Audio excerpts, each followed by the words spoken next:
This is a true crime discussions channel. We speculate. This is all just speculation. Because it's true crime, it's for mature audiences only. There will be no children allowed, no exceptions. Everything on this channel falls under fair use. Please remember to like, comment, subscribe, and share. It's free.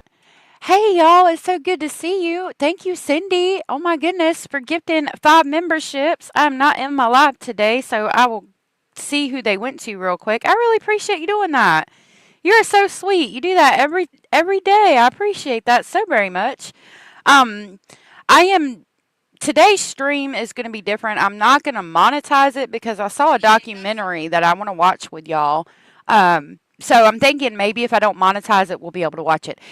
Cindy gifted 5 memberships, and those went to A. Obsidian, Thinking Thoughts, Beth Toller, Glenna Sue 76, and Susan Beer. If you were gifted from Cindy from sunny South Florida and you are aware you were gifted, please tell Cindy thank you. Thank you so very much, Cindy. I really appreciate that.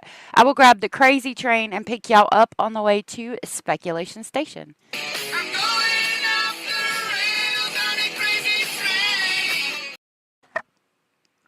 I apologize. Thank you so very much, Cindy. That was so sweet of you. I really appreciate that. It's good to see you, Anders and Hannah, Abellis, Bad Girl, Heathen, Edith. Good to see you, Cindy, and Teresa. It's good to see you. Tom is here. Bad Girl is here. Southern Cats is here. Bella's Boys is here. Joy. Good to see you. Scratch the Paint. Good to see you. Good to see you. One sunny day. Good to see you. Thank y'all for being here. I appreciate it. So, yeah, today I saw a documentary I wanted to watch with y'all. How are you feeling, Edith? So, Bad Girl, how are you feeling, Bad Girl? You're going to claim me on your taxes? All right. Yeah, so I saw a documentary I kind of wanted to watch with y'all. Hey, Holly. So I'm just going to keep the monetization off on this stream. But while the monetization is off, I got to show y'all something. Like, I saw this the other day on YouTube. It was late at night, and I was like, what on earth have I stumbled upon here? Hold on, let me pull it up. Oh my gosh. What is it? I don't remember the name. Yeah. Look at this. Y'all. Okay, let me start the stream out by saying if this stream is weird or anything, it's because I tried to monetize it afterwards and it wouldn't let me, but I don't think I'm going to be able to do that. I'm going to link everything I show y'all in the description box. Y'all have got to see this. Watch. Plug wall. I don't even understand how the fuck my plug talks. What? Won't pick him up in a space coupe. I don't let my plug walk skirt. New freak had to cut my other little bitch off. 50K, you could come and book a cracker for a plug walk. Big ol' Bentley, it's a spaceship. Call me on my phone, I don't say shit. I make money when I talk. I'm a boss, take a loss. Y'all. Hey, Snarky. What is this? I don't even understand how the fuck my plug walks. They do several. I don't even understand how the fuck my plug talks. Walk it like I'm talking. What? Walk it like I'm talking. Walk it like I'm talking. Walk it like I'm talking. I want you to be mine again, baby. Hey, I know my lifestyle is driving you crazy. Ass up, shorty. Said I need about 40. Pull up to the party. Yeah. I've got hoes. Call it a young cracker phone. Plug wall. Okay. I was like, what is this? What is this? Oh my God. Okay. I had to share that with y'all. I was dying. Lord have mercy. All right, so we're gonna talk about not letting our plugs walk. I don't have a plug no more, thank God. I used to have a plug, but I don't no more. All right. So, yeah, they do. It's like supposed to be some kind of 50s thing. I thought it was funny. Okay, so today we're going to talk about Long Island serial killer, allegedly Rex Heuermann. There is a lot of evidence against him. Snarky Pants, good to see you. I don't know if you heard me say hey when they were singing so beautifully. Um, I have two documentaries. I'm going to try to play one since I have the monetization turned off. Hopefully, they won't like snipe me or make the stream go away. If the stream disappears, I will be back momentarily. It takes a second for me to come back. I do have it pulled up on my phone, so I should be able to tell if it disappears. I haven't seen these, and I kind of wanted to watch them with you guys. So he is scary. I also have some things his daughter said and what the deal is with the DNA evidence. Because this was supposed to have already went to court, but his lawyers are fighting some of the DNA evidence. So we'll talk about that towards the end. Some of that was from TikTok. They apparently have some videos on TikTok. Rex looks like Peter Griffin from Family Guy. That's an interesting one. I've only heard about the comparing him to an ogre. So, I guess we'll try this one. Until today. Again, if the stream disappears, I'll be back and we'll try the other one, but we're going to try this one first. These young women went missing between July of 2007 and September of 2010. But some go back all the way to the 90s. Beth, good to see you, and thank you for being here. Oh, thank you for saying thank you. I shouldn't insult ogres, trolls, or orcs. It is kind of an insult to them. For the next 13 years, their cases went unsolved. Until today. Rex Heuermann. Rex Heuermann. Rex Heuermann. Rex Heuermann. Rex Heuermann is now in custody. Gilgo Beach has been used to discard human remains for some time. This is the perfect place to dump a body. I found another one. Remort really scared me. Body count, body count, body count. People in our area are starting to get nervous. We're anxious to have this over with. And that's when I remember the police commissioner saying for the first time the word serial killer. We could have a serial killer. Her last phone call was... I believe that Rex Heuermann had a lot more to do with Shannon Gilbert than they let on. I don't think that she drowned. I really don't. And it's interesting because we talk about, Dahmer, Bundy, Manson, all of those. It's really interesting to have somebody that is an alleged serial killer in our lifetime. I'm really interested in seeing the trial. And I've been following this case. Shannon Gilbert, that story is what got me into this. I think that Shannon was also a victim of his. I really do. To 911. If not for Shannon Gilbert, these women would not have been found. Find this killer before he strikes and hurts and murders someone you love. He believes the killer is likely still in the area. What has Rex Heuermann been doing all this time? Likely following the police department's every move. He had over 200 searches pertaining to the Gilgo investigation. It really makes me wonder, was he watching us? This guy made a mistake somewhere. He said someday that they'll figure out what that was.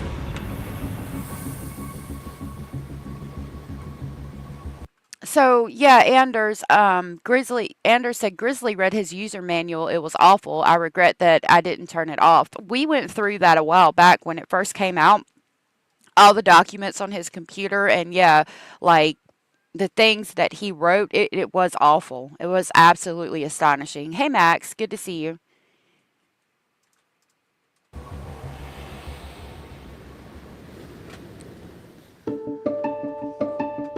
I was the Long Island reporter for about 4 years. I had just gotten this job in 2009, in the fall of 2009. I grew up in New York City and I went to high school in the Bronx and I knew all about the 5 boroughs and I was familiar with New Jersey, but I've honestly never really been to Long Island more than once. Hey Malibu Surf. Max, you watching Roseanne? Roseanne is a good show. I like the older ones.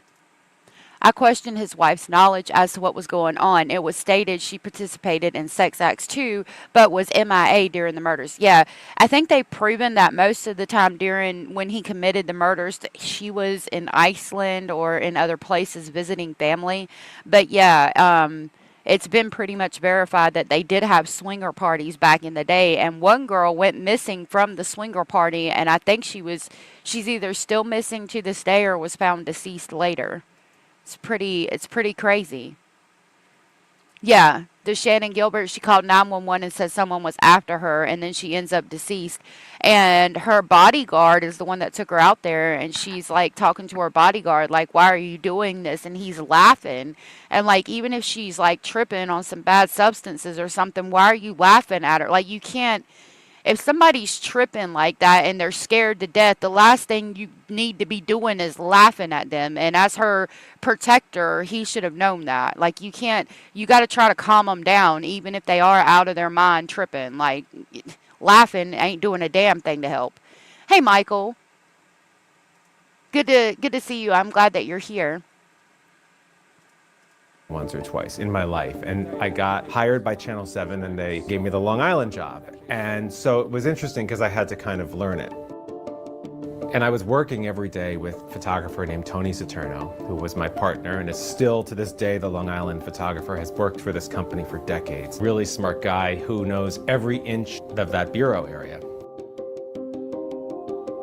It's important to talk about where these discoveries happened. They happened on this completely deserted stretch of, I think it's around 15 miles long. It's the Ocean Parkway, and it's just basically a road and dunes on either side. And here and there are little villages. Gilgo Beach is one of them, Oak Beach is another, Tobe Beach is another, and in between them, it's just nothing. There's the Malibu said, I think there was a ring per Shannon and law enforcement was involved, maybe even Rex. So yeah, Rex could have possibly been caught sooner, but the original like chief on the case, there was something with him. I can't remember off the top of my head, but like they knew each other or something, and he was saying there is no serial killer or there was something about him, and then he ended up being corrupt. But I could have some of that information wrong. Correct me if I'm wrong. It was something weird going on in the beginning, and from what I remember, he would have been caught sooner had it not been for that particular police chief or something to that effect. Bad Girl said, I wonder if she knew prior to leaving out of town what hubby was up to. Doesn't feel right to me. It's a possibility.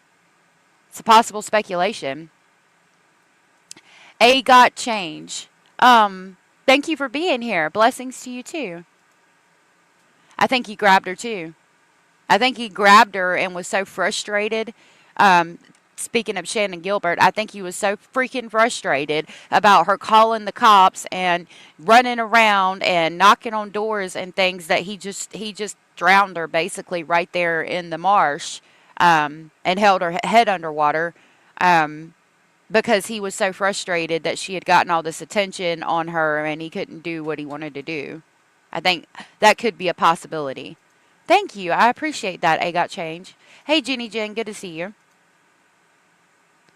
Oh, I'm sorry you have bad dreams. You might not want to watch this if you've been having bad dreams. It's not going to be good. The ocean on one side and the bay on the other side. Some of them are real surfers' paradises, and people do go to them, and they are beautiful in the summer. Every other time of year, it's basically deserted. And, it's beautiful during the day. Hey, Birdie. At night, there are no streetlights, and if there is traffic, you can hear the traffic coming from probably a couple miles away, and you can see the lights because it's just a long stretch. It's an ideal place for a serial killer to do this. We were out in Suffolk County on a regular garden variety day. We were doing, I think, a live shot at 5 o'clock in Suffolk County, maybe 5:30. We were on our way back, and we got a call from the desk. There's a crime scene. There's a maybe body discovered way down south on Ocean Parkway. Go check it out.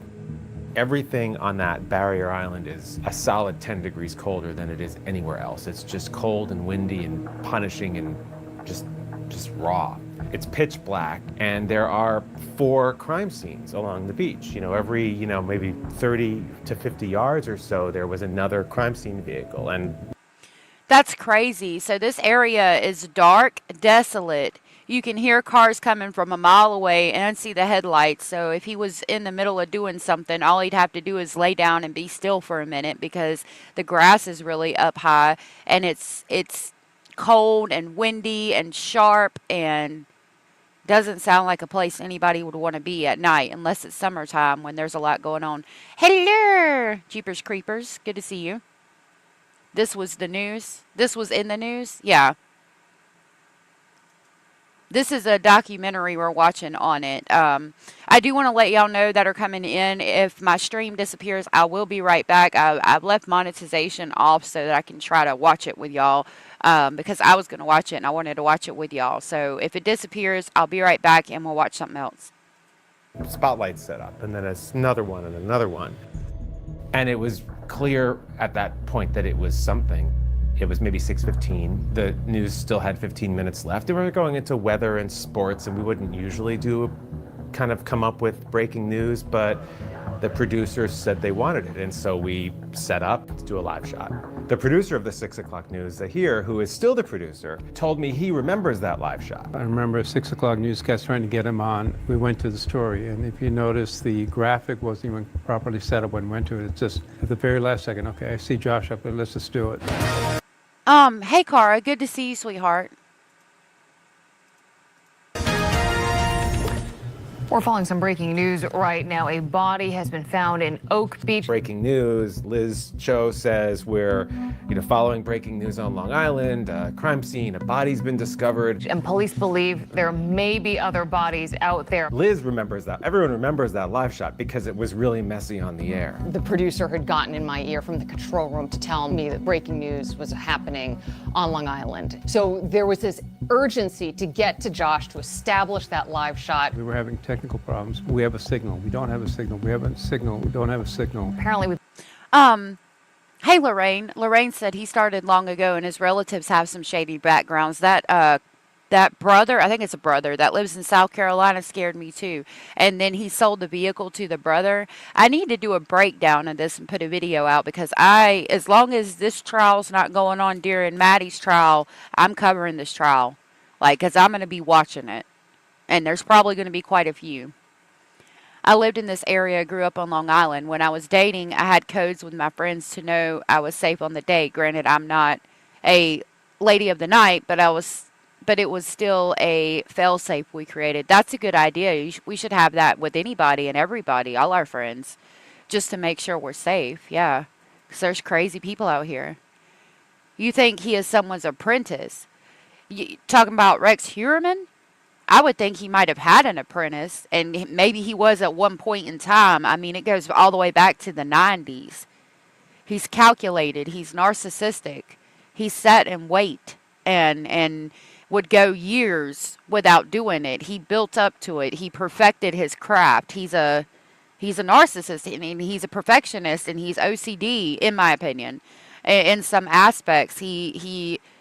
He did things and then he got better over time. He perfected his craft. He had those papers talking about, the longer that you keep them alive, the more you can torture them and what to do, what not to do. It's just crazy. Really?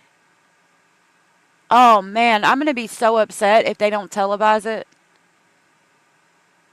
That's going to really suck, Hannah, if they don't televise it. But you might be right. I could see him having an apprentice but not being one. He's a beast. I agree. The real life Dexter, yeah. Yep. We've just been told that we have lost our live shot. That happened several times, and then finally, once we had signal, we tried it, and it failed. We're going to try to reestablish our live shot with Eyewitness reporter Josh Einiger. As soon as we do, we will bring you much more on this breaking news, and we'll have much more coming up tonight on Eyewitness News at 11 o'clock as well. I don't mean to keep pausing, but Lorraine said yes because he did ask if he had butter. I think it's code. It's like a killing club. So going back to Shannon Gilbert and the things that were going on, they were having a party in that area or on Long Island or something. I apologize. I'm not familiar with the topography and demographics of New York. But I know they were having some kind of party, and there was like politicians and mayors and police there and things like that. And Shannon Gilbert's a lady of the night, and then she disappears, and then she ends up deceased. I wonder if they had made some kind of club, and they did it for fun on the weekends or something like that. Just like there's been several scary movies out there where they would, have a club and people would hunt the ultimate game, which was human. It's scary to think about, but I don't think it's out of the realm of possibility, because when you're so rich and you have everything, when like Diddy, when you could buy whatever you wanted, you're going to eventually get tired of having anything and everything you ever wanted at the drop of a dime, and you're going to start going for things you can't have. That's why these old rich men go to the Philippines and things like that, and we know what they do. I definitely think there's some kind of club out there somewhere, if not several, and I think it's very possible that they could have been involved in that. B-52s. Oh yeah, she does. I think it's cute. I didn't even think about that, Tom. She does. I've been gone a couple of days with heart problems. Oh no, are you okay, Christine? I hope you're okay. They do. They seek control. It's a control factor. It absolutely is. Curious Christine, I'm sorry. I thought that, I don't know if I called you Cindy. I got the names mixed up. But Curious Christine, are you okay, sweetheart? I'm so sorry. The signal dropped out, and they didn't have us, and then she had to kind of ad-lib. She and Bill had to ad-lib their way into a commercial break. Bodies buried at the beach. Charming. Yes. This story was not like a regular breaking news story. It is not every day that you hear about human remains, several bodies in an area around here. Eyewitness News reporter Josh Einiger, he's following that breaking news in Oak Beach. We want to return to him right now. Josh, what's up? They finally came to us, and we did this live shot. This is the barrier island to the south of the town of Babylon, an extensive search that goes on for a good mile along the bay here south of the town of Babylon. You could see crime scene investigators there, and then, Tony, if you want to come back out, you could see behind me, and then clear up the beach right here. As he's describing what he sees, I am trying to zoom in and show the public exactly what's going on, the crime scene, the officers, the detectives. So, this footage is from when they first found the bodies. It was a medical doctor who had the party. Yes. And then so rumor had it that the medical doctor called her parents and said, I tried to help her, or something to that effect. I help people, and I gave her something to calm down, but then they tried to call the number back, and it was the doctor, and he was like, I don't know what you're talking about. Something to that effect. Even people from their old life, because no one wants to be cut out of money. What were you saying? Beth. And most of the people that are rich, no one tells them no. Even people from their old life, because they don't want to be cut off from the money. Right. Oh, well, I hope everything goes okay, Curious. There's actually speculation that he's been active since the 70s when he was a very young man. There are remains of women in Bethpage State Park that had similar lifestyles to his other victims. I wonder if they were found the same way, like this, murdered the same way. Yeah, sending you strength. That is so sweet. I appreciate y'all doing that, and I hope everything goes good, Christine. Hey, Vero. Good to see you. You know what I'll be watching in the hospital? Oh, well, I hope you're not there long, and I hope everything goes good. He works out of state, so I believe other states are looking into potentially having some victims. I bet they do. I didn't know that he worked out of state. I thought he was an architect in New York. Curious, you're so sweet. That was such a sweet thing to say. I hope that you're not in the hospital very long and that everything goes good. Detectives and showing the distance of the vehicles to show that it's not just condensed into one small area. It is covering a large area of Ocean Parkway. We know right now that they can confirm in the last couple of days they have found 2 bodies. We didn't know anything. Abellis, thank you so much for gifting 10 memberships. That was so sweet and supportive of you. Those went to Felicia Omnoski, Jen Francis, Scarlett A, Dawn Hilliker, Steve L.C. Sharp, Amanda Hill, here for the truth, Philosophia, I like that, Jennifer Elizabeth Turner, and Cherish05. Thank you so much, Abellis. That was so very sweet and supportive of you. I really appreciate that. And if you guys were gifted from Abellis and you are aware you were gifted, please tell Abellis thank you. Thank you so much, my lovely Abellis. I will grab the Polar Express to pick y'all up on the way to Speculation Station.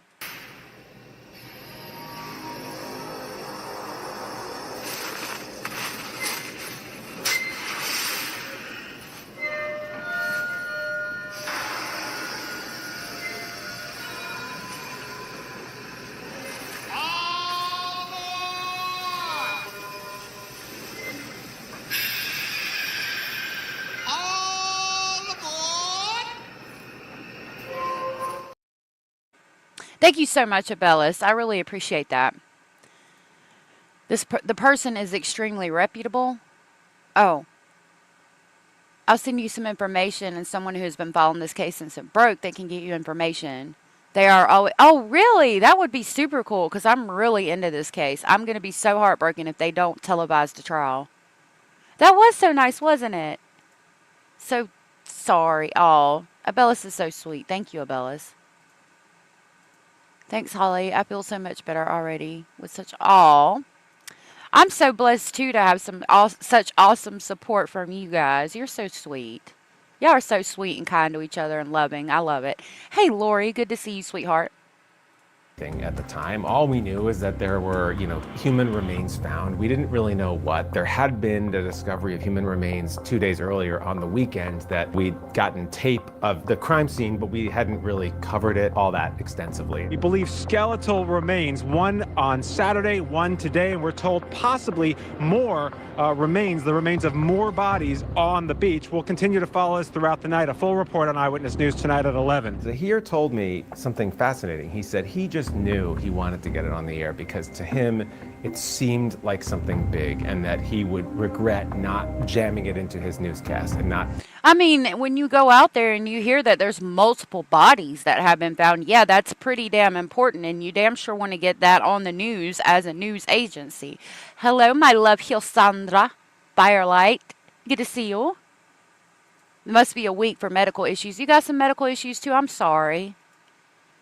I've been in a bad mood, but today I'm in a good mood. I don't know if it was that video where we watched them singing that plug talk. I just found it absolutely hilarious. Figuring out how to do it. Remember this discussion during whether is it really worth again trying to go after it. He being the sarcastic person I am, I said, with my luck, it's going to end up being a serial killer. So let's do it. But for now, we're live on Gilgo Beach. Josh Spoke Heinecker, it up. Channel 7, Eyewitness News. All right, Josh, thank you. Keep us up to date. It was kind of ironic when the signal dropped out twice that this mystery, this murder mystery, mass murder mystery, really, we knew so little about it. And we couldn't even get the signal up. It was sort of like some indices that says, you don't know anything about this. I've been covering Long Island for quite a number of years, but we never realized that when we pulled up that night that over 10 years, it would still be an ongoing crime scene. And it ended up being the first report of this global story, this unbelievable true crime mystery that really persists to this day. Yeah, this is the only story I know of that's like a serial killer during our lifetime.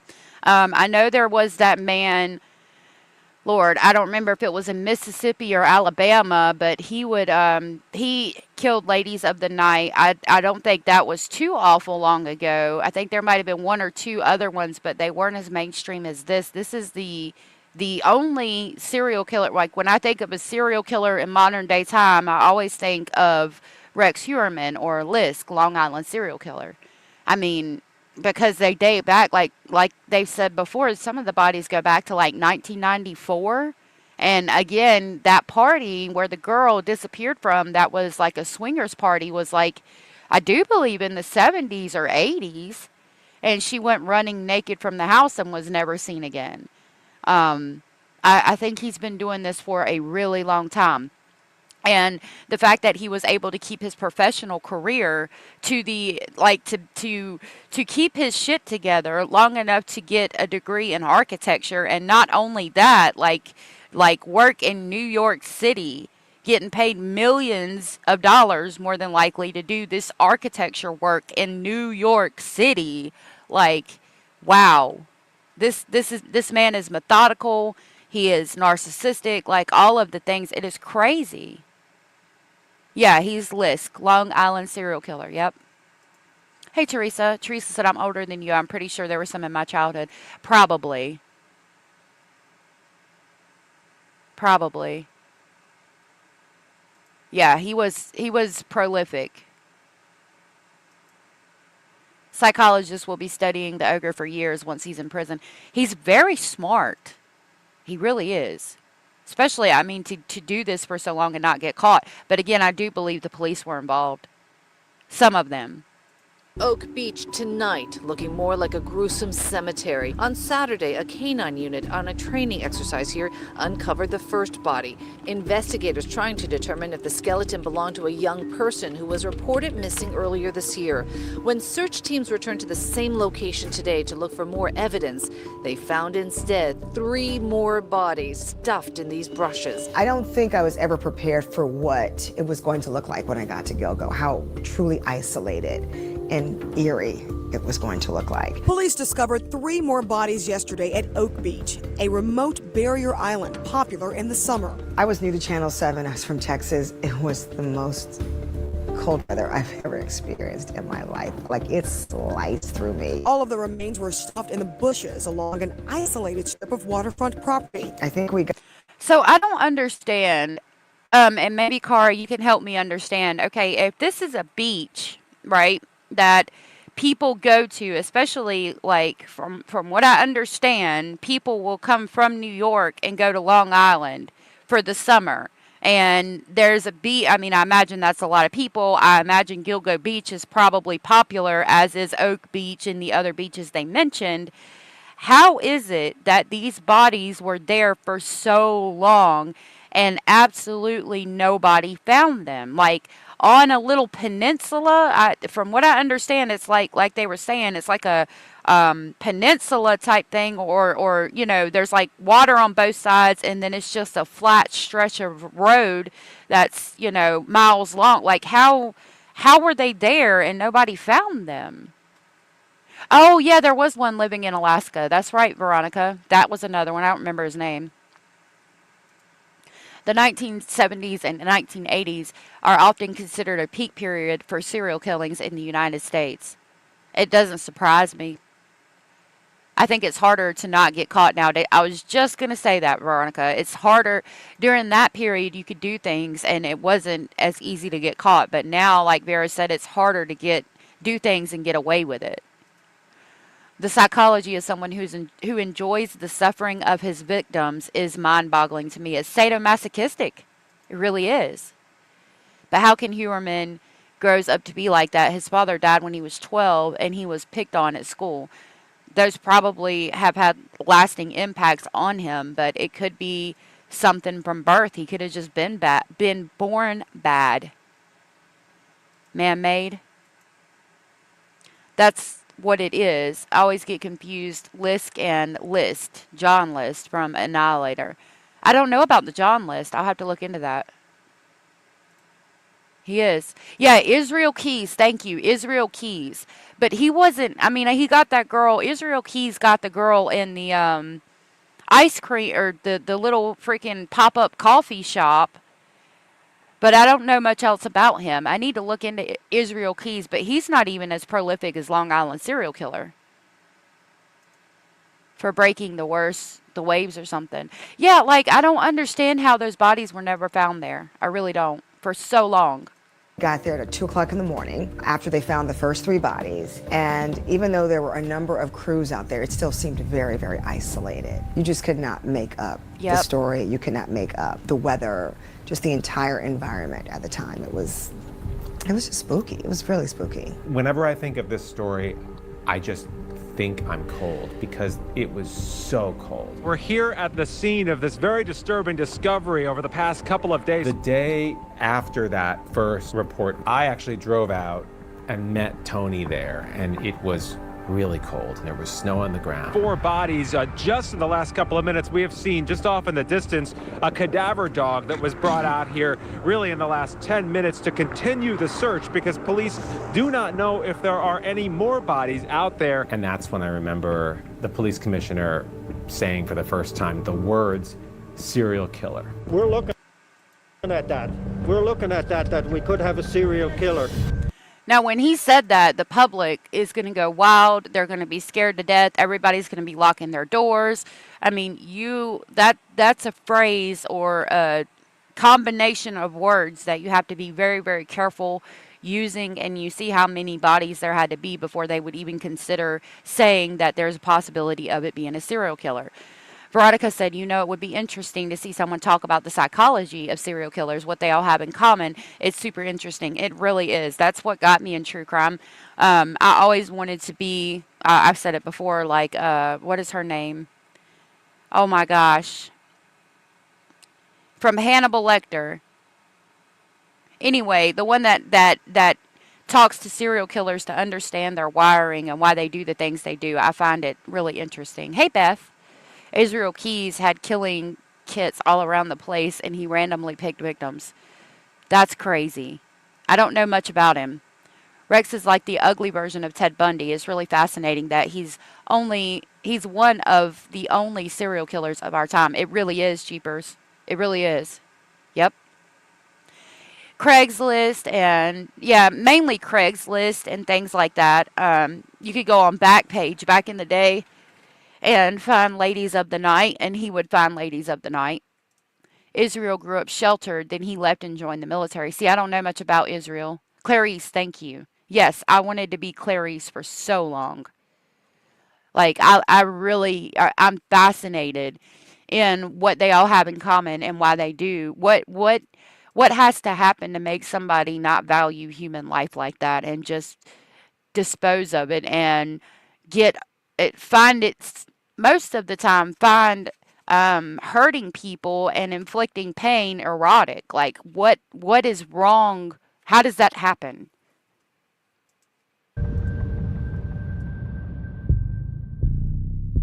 One of the most significant things I've ever heard any kind of public official say, I think it was the first full day after that first report that we did. And there's a press conference with the man who was then the police commissioner. And he said something that to this day, I remember everything about what he said and how he said it. He said, we're looking at that.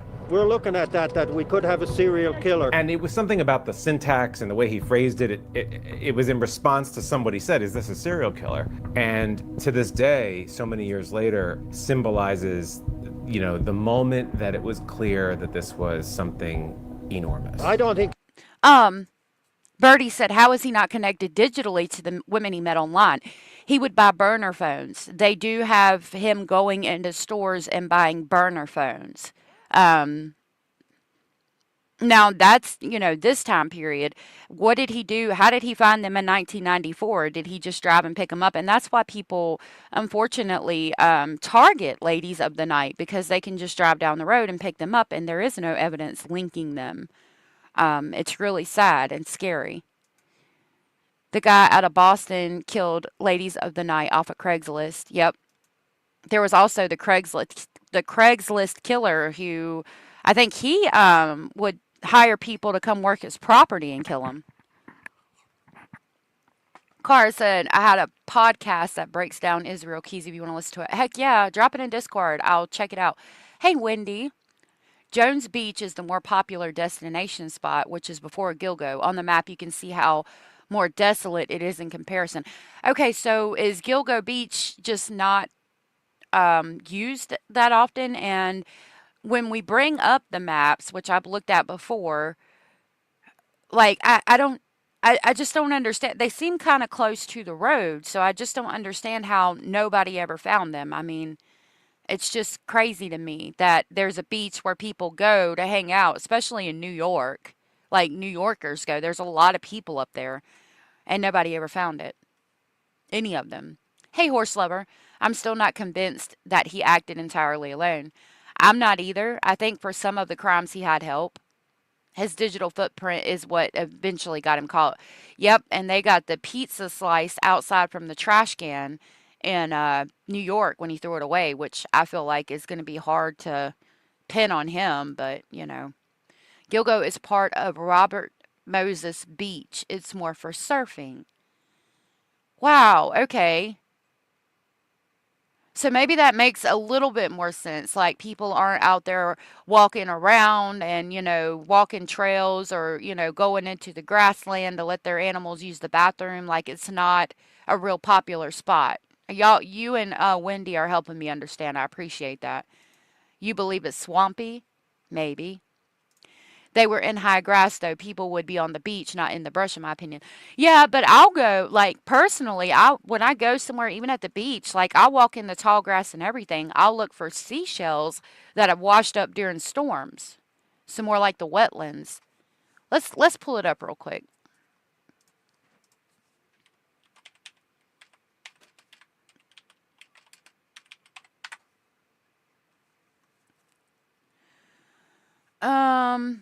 Here's the Long Island serial killer one. The one that we're looking at right now, that's where the bodies were found. I hate when it does that. So, hold on, let me get real close to my screen so I can see.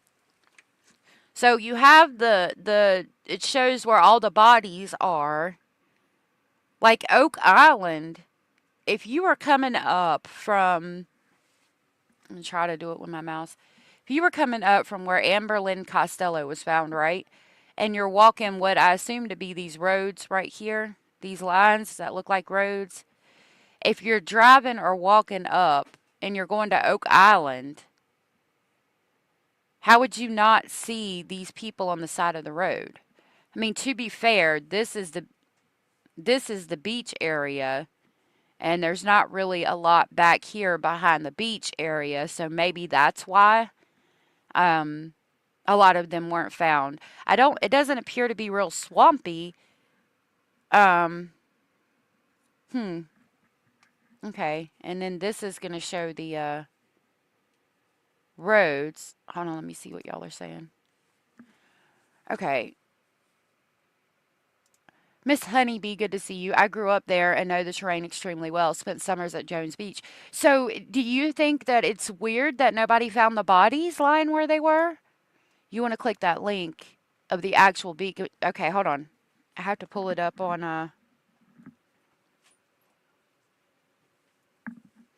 hold on, I have to email it to myself. Okay.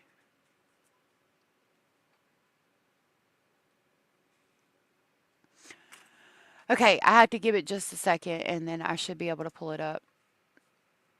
Thank you, Cara. I appreciate that. So this shows the road, but I'm not seeing the beach. There's Long Beach Island. I mean, it's not labeled as Gilgo Beach, and I'm not from the area, so.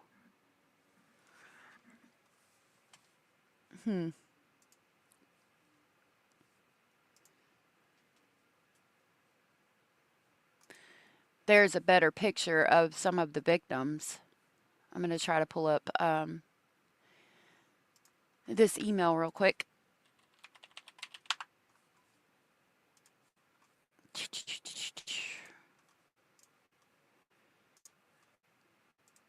All right. Thank you so much, Cara. Let me close all this out. Okay. All right. Wetlands, and that's how the other gal passed running away from her job. Yeah. The road is one road, 2 lanes in each direction, but beachside is huge with parking lots between the roads and the water, so one wouldn't notice the wetlands. Okay. Not weird at all. Okay. Thank you. Once you see those pictures that give you a better understanding where he threw them, it's brushy. Okay. The wetlands on the other side of the road is vast and brush growth is very high. Driving speed is highway speed, so very fast. No one's looking. Okay, that makes a lot of sense. Thank you guys. Um, I know. I know they were found in burlap sacks. I'm not sure about the dismembering. You're gonna take a trip there to show your husband New York beaches. That would be cool. Still, that isn't what you would expect to see when you hear the bodies weren't discovered for so long. Seems like a pretty populated place. Right. That was my standpoint. I'm like nobody since like the 90s. Wetlands are also accessible via boat through wetland canals, so you can boat in from houses on the canal or portage sports and get to areas bodies were found. Okay. Shannon Gilbert ran away from her John there, no, and law enforcement says she drowned. Yes, that's what they say. I still think that she is a victim of his.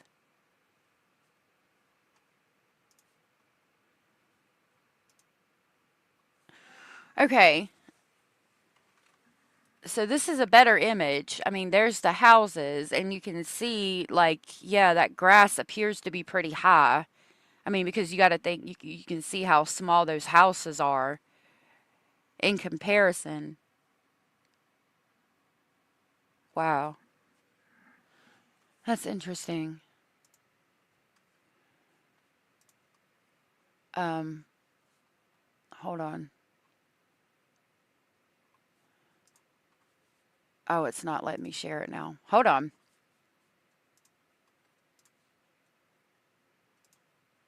Yeah. So here you can see how tall the grass is compared to the cars. So yeah, but I mean, still all the way from like 1994.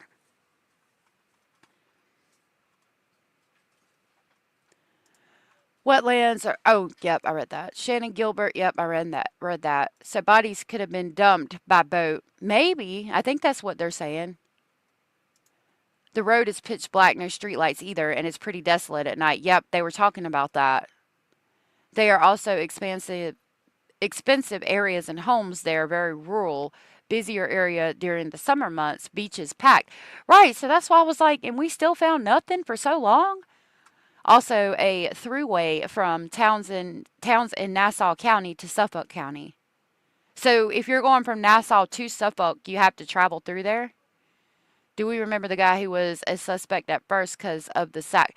Yeah, it was some kind of aquarium guy owner, and Rex Heuermann talked about that with the one girl that was going to be his victim but didn't go. All right, so we can see that the grass is like really high in the wetlands back there. I mean, you can see it compared to the police car.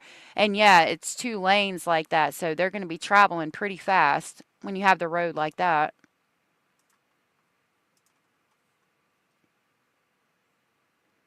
All right, I'm going to do one more. This is a green aerial view, and then we'll go back to the video. Looks like maybe during summer.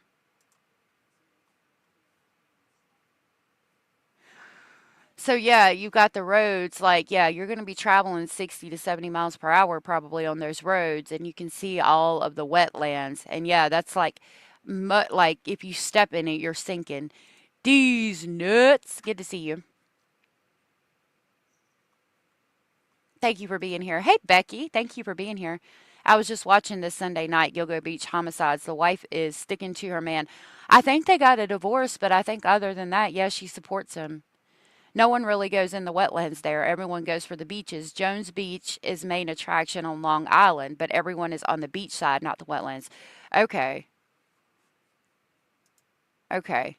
So it makes sense. It makes sense. Thank you, you guys, for explaining that to me. Consider that other than summer, not too many people in other seasons. Yeah. Okay. The authorities will probably never know the number. I don't think that they'll ever know the numbers that he's unalived either. You don't think he unalived Shannon Gilbert? I do, personally. But a lot of people don't think he did. Ocean Parkway is a southern thoroughway available to use, but there are others north of it, the Southern State Parkway and the Long Island Expressway. Okay. Wendy Williams enters the chat. Thank you for being here. And the grassy area is where Shannon was running in the winter time, and it's freezing. Yeah. Okay. They made it seem as he may have been committing homicide then in the basement and dumping the bodies on the beach. They divorced only for her to be able to keep the house. Yep. Yep, I agree. I've heard that too. Also, Fire Island is further down and more popular as well. Okay. So yeah, y'all are helping it make sense to me. I appreciate that because I mean, I was like for so long and nobody ever found anything at all. Like, how is that even possible? Okay. It's a coincidence that 4 bodies ended up in this area. When you're looking for one person and then you find 3 other remains, you know it's bigger than what you're covering at the time. Are you serious, Miss Honeybee? Miss Honey said his house in Massapequa has a direct route via a protege in the waterway to the dump locations. Are you serious?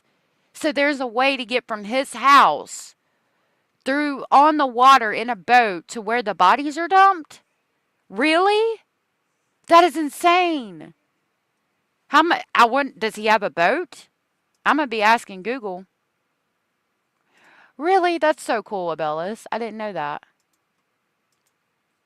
The daughter is now saying she believes her dad did it. I saw that. We're going to read an article on that.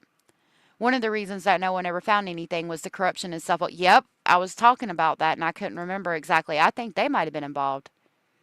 It's wild how in love Asia is with him. She loves that man. She does. I think she was like a bride that he married so she could get her green card too, if I remember correctly.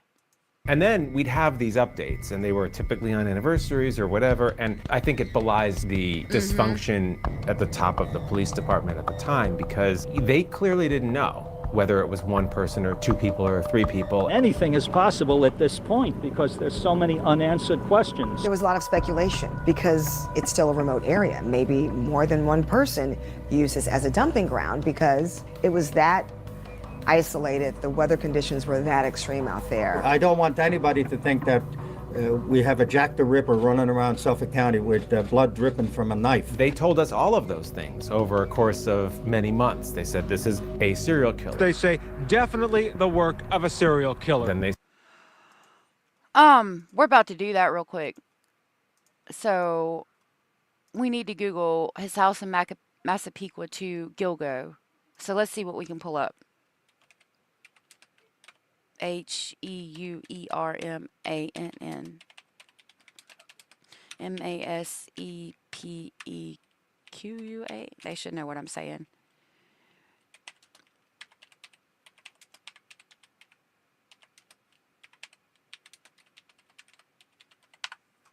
Okay, Rex Heuermann house in Massapequa to Gilgo Beach via waterway. I don't know if it's going to show me.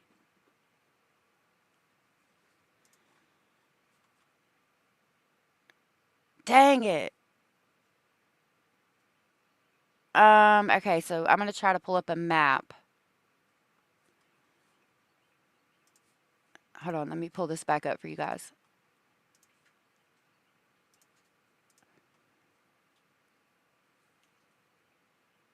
Massapequa to Gilgo. Heuermann house in to Gilgo Beach.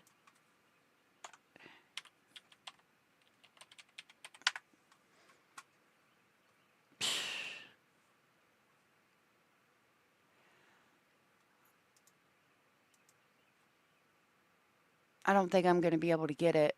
There's too much news about it. I'll have to look it up. Let me just try it this way.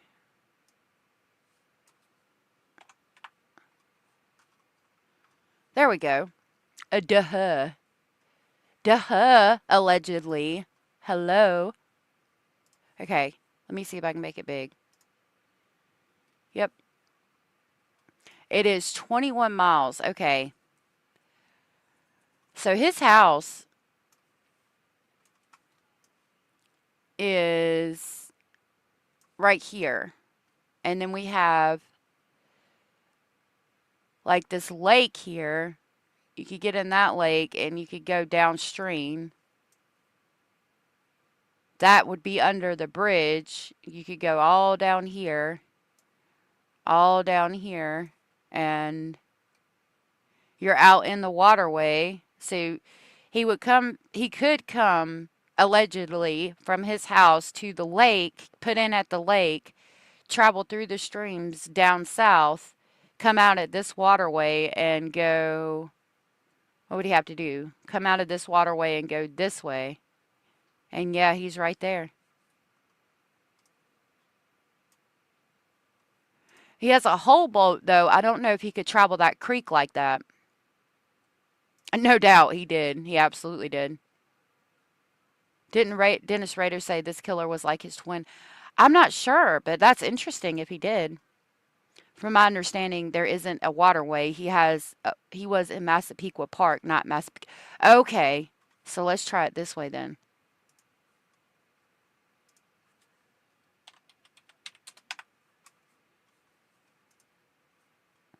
Let's see if we can make it work.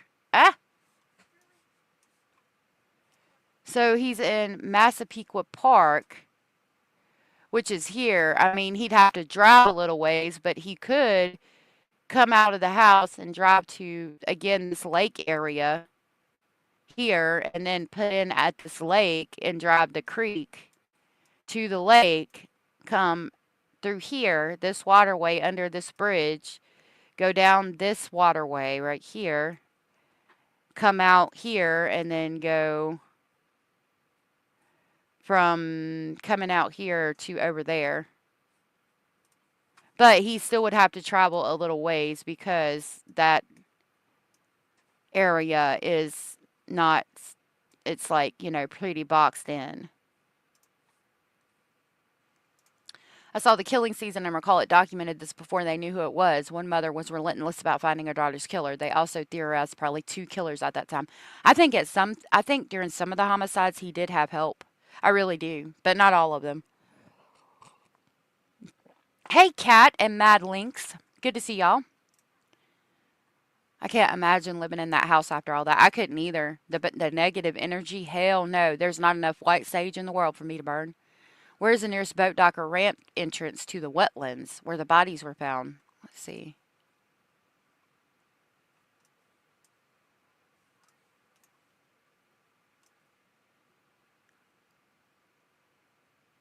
I mean, I think in order to get there, I mean, you could put in, I'm sure, at any of these areas along the parkway if you were driving. If he was going to get there via boat, he would have to leave his truck parked at the lake, travel the creek areas. And again, I don't know that you could do that in a whole boat. You might could in a little like fisher boat or like the Florida Everglade boats. I don't know what they're called. I mean, you could, but he would still have to drive in the vehicle to get him there. About 5 blocks from his house is a very long bike path that goes through the woods. I take it all summer. Oh, wow. You better be careful, Mad Lynx. Wonder how the neighbors feel, right? I'm fascinated by the psychology of what makes... me too. Me too. Couldn't you rent a dock area? I don't know. I don't think so. Let me see if I can pull that up for you.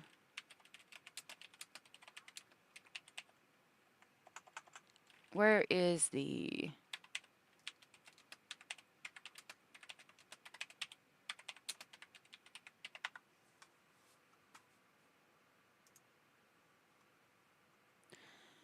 So the boatyard is here. Treasure Island Marina is here.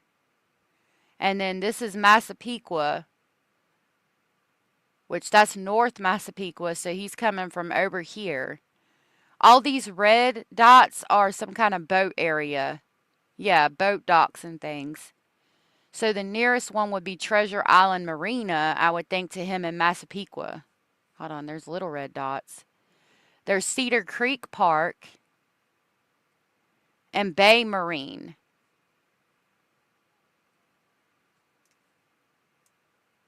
But yeah, to Massapequa, especially Massapequa Park, which is where he actually lived, You'd have to go to one of these marinas over here, this marina over here. Those are marinas too. I think these would be the boat dock areas because there's a waterway right here. And then the easy dock of Long Island. Hey, Cracker. I used a mile from my house. Hey, Cracker. Good to see you.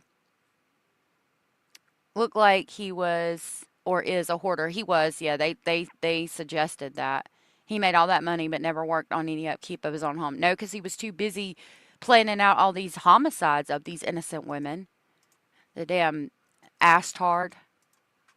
They said they think this is 2 serial killers. The killings may be the work of more than one person. This is not an episode of CSI.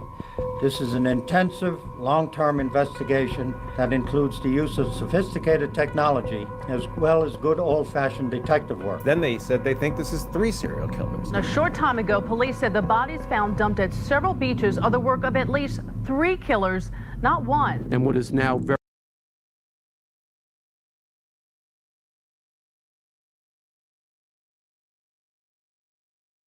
I apologize, I was muted. So this is where they suggest that there is 3 homiciders, not just one. The house is dumpy, Abellis. Kat said, when I take my walks, I have 2 security alarms and 1 whistle and no ear pods on. I'm very careful. That is good. I have pepper spray and a firearm that I carry. Miss Honeybee said he would be smart to use Wantaga Park boat ramp. It's big, easy to blend in, closer to the dump area, only 13 miles to dump spot via road, far less via waterway. Wow. Interesting. I'm wondering, I bet he did, if I had to guess. I wonder what his connection to the dump sites is. I am sure he's familiar with that area for him to have dumped everybody in the same area. Yeah. I think it's just because it's so desolate and it appears easy to use. He's hoarding ramen in his cell now. He is Baldwin Brothers from Massapequa. Possibly, I'm not sure. Even if he took a boat into the bay, it's a very long way to go to get to where he dumped the bodies. The only way to get to where the bodies were is from off the side of the parkway. That's true. Yeah, I think so. It looked like they were on the side of the road. I don't believe he used any boat docks. He loaded them in his truck and threw them on the side of the road. Yeah. Considering where the bodies were found, yeah, that it looks like it was done that way. His neighbors would be suspicious if he loaded a boat in the middle of the night. That's true. That's true. Y'all got a point. You're not allowed pepper spray. You can make your own, Cat. You can look it up online and make some. But you sound like you're staying safe, which is good. You know the area very well. Be careful out there. very clear is that the area in and around Gilgo Beach has been used to discard human remains for some period of time. And then again, they came back to 1. But the theory is now that we're dealing with 1 serial killer. It's sort of the tragedy of this story is how incompetently managed this investigation was from the beginning. Suffolk County had never dealt with an investigation like this, and they were very clearly in over their heads. It is an enormously painstaking and a very protracted process to really get all the right information and be accurate about this. We have no idea whatsoever that we're dealing with a serial killer. My initial feeling was, wow, this is going to be a huge story. But, I mean, I guess I don't like that when the news agencies are like, wow, this is going to be a huge story. But, like, what about the victims and their families? Miss Honeybee said he worked at Jones Beach in his teens, and I do remember hearing that now that you say that. He's familiar with the desolation there. He's also a hunter, and people duck hunt in the wetlands. His boat is like a duck hunting skiff, I think. So would people boat hunt and not find the bodies? I mean, I suppose they were closer to the road as opposed to, like, in the actual wetlands. Pepper spray from another state, can't order it in Massachusetts. Oh, goodness. Yes, in fact, Joe Brewer. Okay, thank you. You know Joe Brewer. Oh, wow. Really? I would love, is that the one that threw the house party, right? Like, I would love to talk to him. You should try bear spray, Cat. It's amazing. I've heard about that. If you live on the south shore of Long Island, you are very familiar with the wetlands and waterways. If you are a boat owner, it would be a likely dump spot for someone doing this. Very possible. Yeah, these are humans, not stories. Right, JDR? Good to see you. I think it took so long to find the bodies because of who the women's were. Cops didn't care about the night workers. You got another point there, too. They've started to care more recently, but definitely not back in the 90s. And, you know, I had never found myself in the middle of a serial killer case before, and certainly not one that was just starting. I mean, you know, a lot of times you see these cases that go on forever, and maybe you'll find yourself covering a little bit of it, and there are these notorious killers, or, you know, that they think they're on the hunt for, and it goes on forever. And on day one, the very first time, the top cop at the time uttered the words, serial killer. And right there, I mean, you knew this was a momentous story, and this was going to be one that we're going to be dealing with for a very long time. Gilgo Beach became the Gilgo serial killer. But Gilgo Beach actually was only kind of near where this happened. So there you get a good idea of the wetlands. Like, I'm thinking people in boats like that would have found something. Hey, Michelle, my love. Thank you, Abellis, for the 2 links. I've got them saved to my playlist, so we'll check them out after we watch the documentary. Not the water. Oh, right, but the victims were found on the side of the road wrapped in burlap, which blended in with the grass, not the waterways. Okay. Yeah, so, okay. Thank you guys for helping me with that and helping me to understand the topography of the land.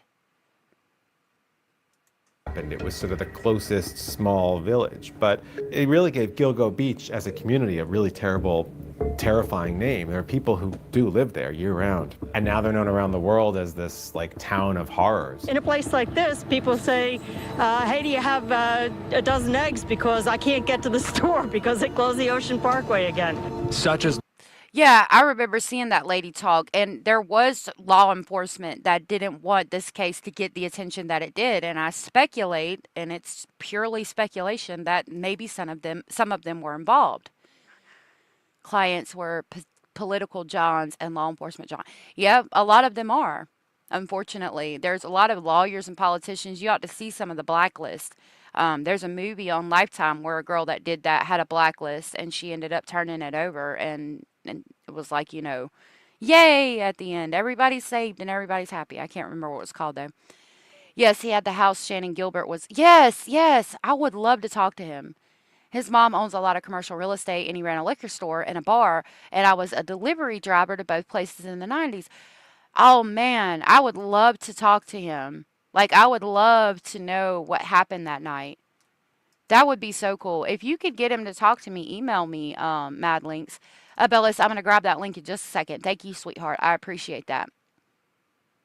They were more involved, in my opinion. Once they were off the case and locked up, the case was solved. Yep. I think they were more involved, too. There were clients from law enforcement and high society. Yep. I agree. I think they said that in one of the documentaries about Shannon Gilbert and Joseph Brewer's house. life for the handful of people who call Gilgo Beach home. Many of them moved here decades ago for the anonymity, only to see their village become an international symbol of evil. I have to tell you, I thought how astonishing that they brought up Gilgo Beach. It used to be that no one had any idea where I lived, and now everybody says, oh, I know Gilgo Beach, it's that spot. It really is, it's the Long Island serial killer or the Ocean Parkway serial killer case. Gilgo Beach, it just sort of became the shorthand for this. It's a little bit unnerving. I'm hoping that they don't find anything else, and obviously I'm hoping that they find whoever did this very quickly. It was clear that there was nothing else that anyone cared about on Long Island for, I don't know, more than a year. It was the story we came back to. It was the location that we kept, standing in the wind at all times of the year as there were new developments with this story. You start to get concerned about this wonderful area that we live in. Maybe it is somebody who... So there you can see him walking through the grass and how high up it is. I remember hearing that, Lorianne, that a few years ago Shannon's sister committed homicide on their mother, and it broke my heart because that family had already been through so much. I spent summers at the skating rink. I used to go to the skating rink all the time too. And Long Island in the 70s where Rex Heuermann hung out and 4 teens disappeared, and he's suspected in their deaths also. Wow, how interesting and scary. Once the body started to turn up, we stopped going to Gilgo. You surfed, girl? That is so cool. Yeah, it's a good idea not to go, though. I was just a delivery driver for him for a few years. He was a good tipper. I have a friend that used to party and do a lot of coke with him back in the 90s. If I ever could, of course, I'd ask. But yeah, that's cool. I appreciate you sharing that, and that's really interesting. Hey, Content. Content says justice for Shannon. I really do believe that she was homicided there. Police also didn't want the serial dude to gain media fan base. Yep, and it happens. Could live in this area, and that you really have to be a little bit more careful. The search continues for Shannon Gilbert, the missing prostitute whose disappearance led to all these discoveries in the first place. No one Why do we got to say prostitute? Can you not just say lady of the night? I mean, knew anything about Shannon Gilbert. None of us had ever heard of her. As for the missing woman they were looking for in the first place, she is 24-year-old Shannon Gilbert. Gilbert was a 24-year-old prostitute who investigators say was last seen in May. Shannon Gilbert's family tonight telling Eyewitness News she was last seen in the area where those bodies were discovered. She was believed to have sold herself for sex on Craigslist. Police say they have no idea, quite frankly, if she might be one of the bodies they found. It could be weeks or months before we identify the 4 people that were found over the last few days. She had disappeared 6 months earlier, and the police didn't do much with it. And because they classified her as what they just said. I mean, there's no reason people. It's insane. I hate that. I really do. I really do. I have to tell y'all a story about a girl I knew. Well, now that I've started it, I knew a girl that was locked up that, when I was in trouble for using substances, and she was in there for being a sex worker. And I always had a boyfriend. I had one boyfriend the whole time I was, well, for the most part. Anyway, I'd never done that. And I said, you make a lot of money pretty quick doing that. I said, is it good money? She said, we're just talking while we're playing spades or whatever. She said, yeah, but the amount of drugs you have to do to just look at yourself in the mirror is astonishing. And it broke my heart for her. It really did. Like, you get addicted to the ability to make money fast, but then she couldn't look at herself in the mirror without being high. Like, it really was sad, and it broke my heart. So I have a soft spot for that.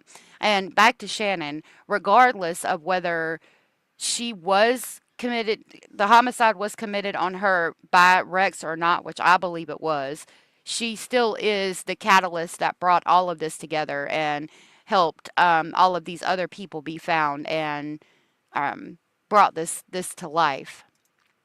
Sold herself for sex. No, she didn't belong to the buyer. Exactly. Thank you. It's so judgmental. It really is. He probably does. He probably does. The Gilbert family has had a ton of tragedies. Shannon's sister, unfortunately, unalived the mother. She has schizophrenia and unfortunately had a really bad episode and unalived their mom. I heard about that and it broke my heart. It was so sad. So they don't value the life of people who are on a different path. Right, and it's sick. It's sick. I hate it. I really do. And it sort of was festering in their missing persons division or wherever it was. It was not something that they'd ever told us about. We all became acquainted with Shannon Gilbert very quickly when the police explained how they found these bodies, that a police officer and his dog were looking in the area that Shannon Gilbert was known to have disappeared. A cadaver dog searching this nearby stretch of brush led officers to the skeletal remains of a woman's body. 2 days later, cops returned and found 3 more, all of them dumped in the thick brush. And so then we met Mary Gilbert, Shannon's mom. The grief-stricken mother and sister of Shannon Gilbert went through old photos of the 24-year-old in their Ellenville, New York apartment today as detectives try to determine if the missing woman is one of the victims of what may be a serial killer. Her last phone call was 23 minutes to 911. The police missed her by 5 minutes. Shannon's mom became this tireless advocate for her daughter and for all the women in this case. I'm worried about if she suffered. Gilbert's family says on that night Shannon met with a man she met on Craigslist at the beach in Long Island. They say this story is crazy. If you've ever heard the 911 call, I'm sure they're going to play it. I can't remember his name, but there's a convicted pedo ex-priest that lives in Oak Beach community that Bureau lives in, and Shannon went missing. And I don't doubt it. There's a lot of shady people there, in my opinion. Exactly. It doesn't matter who or what she was. He had no right to kill her. I'm not sure who that reporter was. I stood to a POS once who was harassing people on the sidewalk, women. What the fuck? I has hammers, sir. No one harasses anyone around me, especially the marginalized. Right. So I can't stand it. You should do an episode on the former SCPD chief. Holy hell, he was corrupt. Even went to prison for some of the crap he did. I have to look into that. We do what we feel we have to do. Exactly. Exactly, Joy. Like, nobody ever woke up and said they wanted to do that as an occupation, okay? Not very many people anyway. It is the oldest job in human history also. And, I mean, there's no reason to kick somebody who's already down. Like, I hate it. Police have talked to the man, and he has taken a lie detector test. Despite her lifestyle, the family says the Shannon they remember was filled with love and promise. But there was this big question. Is one of those 4 women Shannon Gilbert? Police refuse to discuss leads in the case or if any of the bodies might be those of Shannon Gilbert or Megan Waterman, 2 prostitutes who disappeared in Suffolk County in May and June. Now the efforts continue to identify the women, but officials caution progress will be very slow. They tell us that it can take up to 30 days to have that examination complete. There was this momentous occasion every now and then where they'd gather all the press together. And they keep saying it. They keep saying the P word when they reference them. Like, just say ladies of the night. I get that it's relevant to the case because that's how he got his victims. But just say ladies of the night. Like, there's no reason to label them with the P word. They were all beautiful. They were all so beautiful. It is hypocrisy. I hate there's so much disgust with people in the sex industry. It pisses me off so much. They're not doing anything wrong, in my opinion. Exactly. And no one does know what's going on in someone else's life. No one knows what they're doing that for, to feed their kids, whatever. Like, stop kicking people. I can't, it irritates me so much. And they'd make some announcement. And the announcement was always a big deal. We have a name on this person. We know more about this victim or that victim. But you always left feeling, like you wanted more. Like, okay, well, that's just a detail that they just told us about. But what do they really know? What really happened here? And that's something I think that persisted throughout this investigation, that they were very, very tight with the information, and not just with the public. And that, I think, to their detriment in the end. They were tight with this information with other agencies that could have helped them solve it sooner, potentially. So it was about 3 or 4 weeks later that we got the names of these poor women. That conclusion tonight from the medical examiner in Suffolk County after identifying the remains of all 4 bodies found last month near each other on Gilgo Beach, Long Island. All 4 were women, all 4 were prostitutes. Ladies of the night. He has not stood trial for any of the homicides yet. I'm hoping it will be televised. It probably won't, from what I'm hearing. There is an issue with the DNA evidence, and we're going to talk about that. Oh, thank you for that, Car. We're going to talk about the DNA evidence thing before we end the show, because I do have a short clip on that. I'm going to grab that link. Thank you guys for dropping the links for me. Those bodies now have names and faces and a common cause of death. We hear names. These poor women were real people who had real names and real families. What activities these victims may have engaged in prior to their murders does not matter. They were young women whose lives were cut tragically short. Maureen Brainerd Barnes was from Norwich, Connecticut. Melissa Bartholomew was from Buffalo, New York. Megan Waterman from Scarborough, Maine.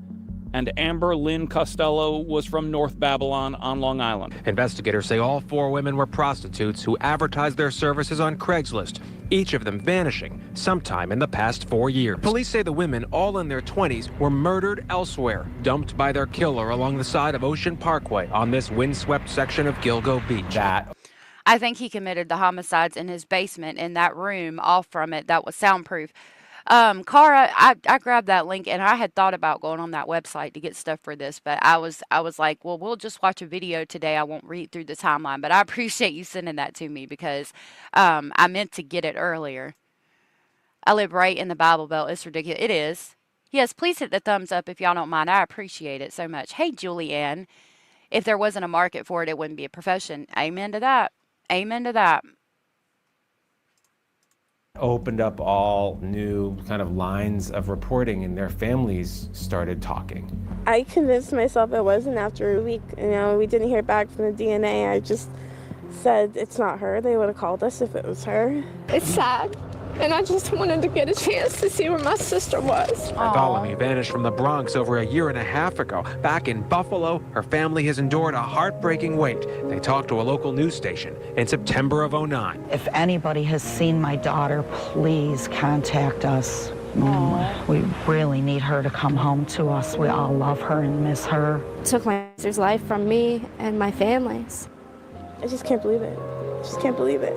And what became clear is there were real similarities among all these women. They had all come from backgrounds where they had some degree of trouble in their lives. They were all sort of running from something. And they had found a home in the sex trade in New York. Investigators told us at that press conference that this was the relationship among all 4 of these women. They were in a line of work that was extremely dangerous. The victims were engaged in a high-risk business, and these homicides appear to us to be directly related to that business. I'll actually never forget the district attorney of Suffolk County used this as a chance to warn women not to do this, because look what happened to these 4. We don't know who did it, we don't know the details, but It's not as easy as just saying don't do this because it's dangerous and you could die. Like, if it was that easy, they wouldn't be doing that.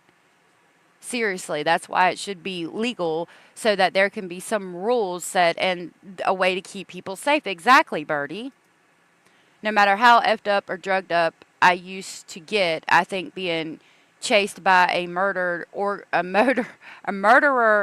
ogre demon, I would have sounded like Shannon. Yeah. Like, she was scared to death. And she might have been high, okay, but you got to keep in mind these people get high every day, or a lot of them do.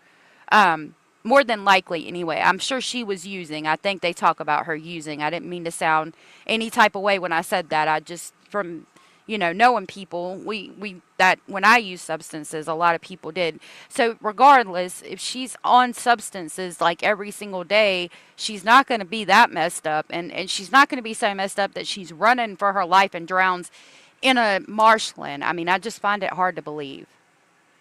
Yeah, if they don't respond right now, Cara, I'd love to set up a live stream and, talk to them. That would be really cool. Someone like Rex is incapable of understanding the amount of hurt he has caused. He's sadomasochistic. He gets off on it. She was bipolar. She might have been. I'm bipolar too, and I don't see that happening with me. I mean, who knows? I hope not, but I don't know. I just find it hard to believe, personally. I think some Johns are good to the women, but there's always some piece of shit lurking. Yep, absolutely. In all honesty, in my opinion, ladies of the night should be afforded more protection than others. They are some of the most vulnerable people in our society. Absolutely. Absolutely. Hey, Dainty. They're in a very, very dangerous line of work. People who are engaged in a similar business should be on very, very high alert. That was really the big announcement. Me too. 3-4 weeks in. And what was stunning to everyone covering this case, that not one of those 4 bodies was linked to Shannon Gilbert, and so she was still missing. Last night, they definitively ruled out Gilbert as a match for any of those bodies. At the time, everyone assumed, I think probably the police as well, that her body was there somewhere. She had been murdered like the others because she also was a sex worker. It was hard to imagine that it wasn't linked, that she hadn't met the same fate as the other 4. And so they kept searching. When I get the phone call from the police, every time my heart stops. I hope they play it. Hey, Crispy Treat, good to see you. You got something to tell us about Shannon Gilbert? I find that case really interesting. Again, the COPDA, the cop district attorney guy said the deaths were directly related to the sex trade. Bullshit. It was directly related to a psycho. Exactly. Exactly. Hey, Supero. I think this was more than just a serial killer. This was a club. Yep, we talked about that. The place Shannon originated her phone call for help. Yep. Yep. I agree. I think it's very possible. Now, I'm always thinking, is this the call? Is this the call? I'm frustrated because it's been such a long search. And then a few months later, they found a 5th body. Also not Shannon. Investigators now confirm that a 5th body recovered this week is someone else. And then they found a 6th, a 7th, an 8th, and 9th. Still not Shannon. But while those first 4 women were identified as missing prostitutes, Gilbert was not one of them, and she's been ruled out as a match to the 4 additional bodies discovered in the past week. My daughter is still missing.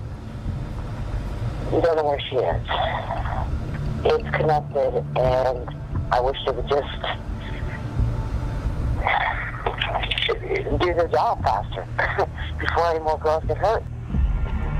Yeah, that one is weird to me, Crispy Treat the Baby. They did recently get a DNA match to Peaches and found out that the baby that was found out there did belong to Peaches. We covered that when it hit the news. That one's weird to me.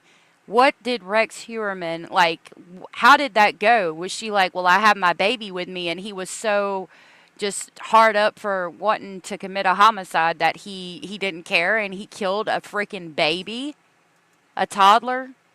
Ironically, most of the workers I met in rehab were lesbian. You know, a lot of them, I've heard that too, because they see men, like, men are paying for them and think that that's their property for the allotted time that they paid for them. So, yeah, they don't like men, and I don't blame them. It was a job to them. I was the youngest there, and I learned a lot of my street smarts for them. They all agreed. It is dangerous. And I'm glad that you're doing better now. A lot of these women travel from city to city, so if they're just missing, authorities just assume, yep. T-Rex could have showed up, and the men her driver might have been like, hey, go ahead for more money. Shannon said no, and they didn't respect it, and then Rex chased her, and the driver turned around. There's a lot with that case. I think Shannon was 100% murdered. Her hyoid bone was broken. They unalived her because she called the police, and then removed her clothing and threw it to look like an accidental death. Yep. I think so too. The bodies were found in a certain wrap, that a bolt of the same balsamic rice wrap that the bags are formed in. Quite a number of bodies were. So they have tied all of the burlap sacks together, Super O? I didn't know that. I didn't know that. You're good, Malibu. Yep.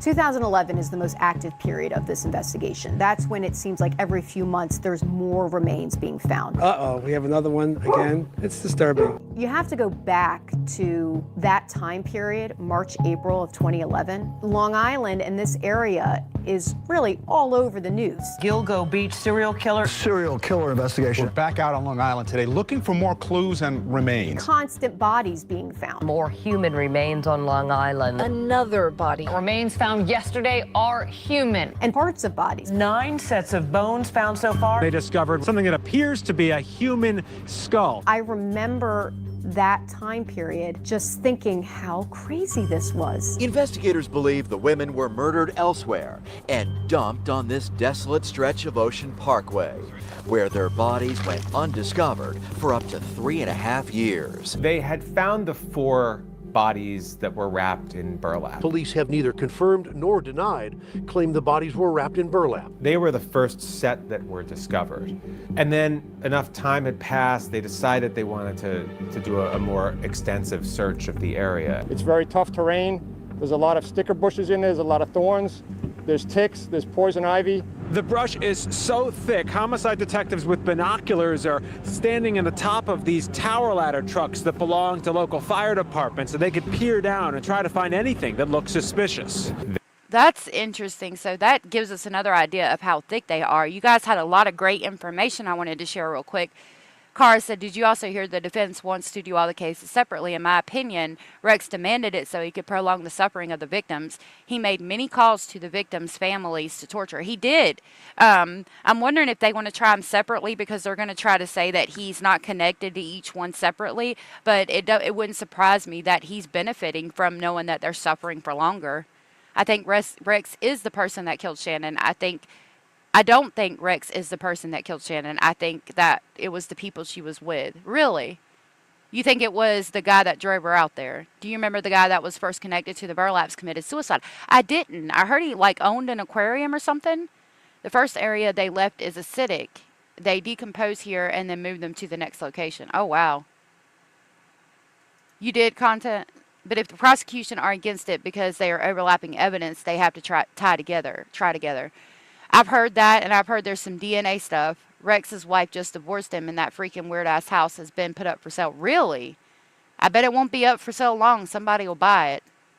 They started finding even more human remains. Another set of skeletal remains found dumped on this deserted stretch of Ocean Parkway in Oak Beach Tuesday evening. But in this case, they had been dumped in a totally different method. We look at it as an opportunity that there may be clues available now with this body that will help the homicide investigation, will help it move forward. 3 months after finding the Gilgo 4, they find remains belonging to Jessica Taylor. She was so pretty too. The people she was with prank called her mother. I didn't remember that. That's interesting. I felt like they were somehow tied to it. I thought that the guy that drove her out there might have been paid off to like bring her out and let them have her, but I didn't feel like he did it.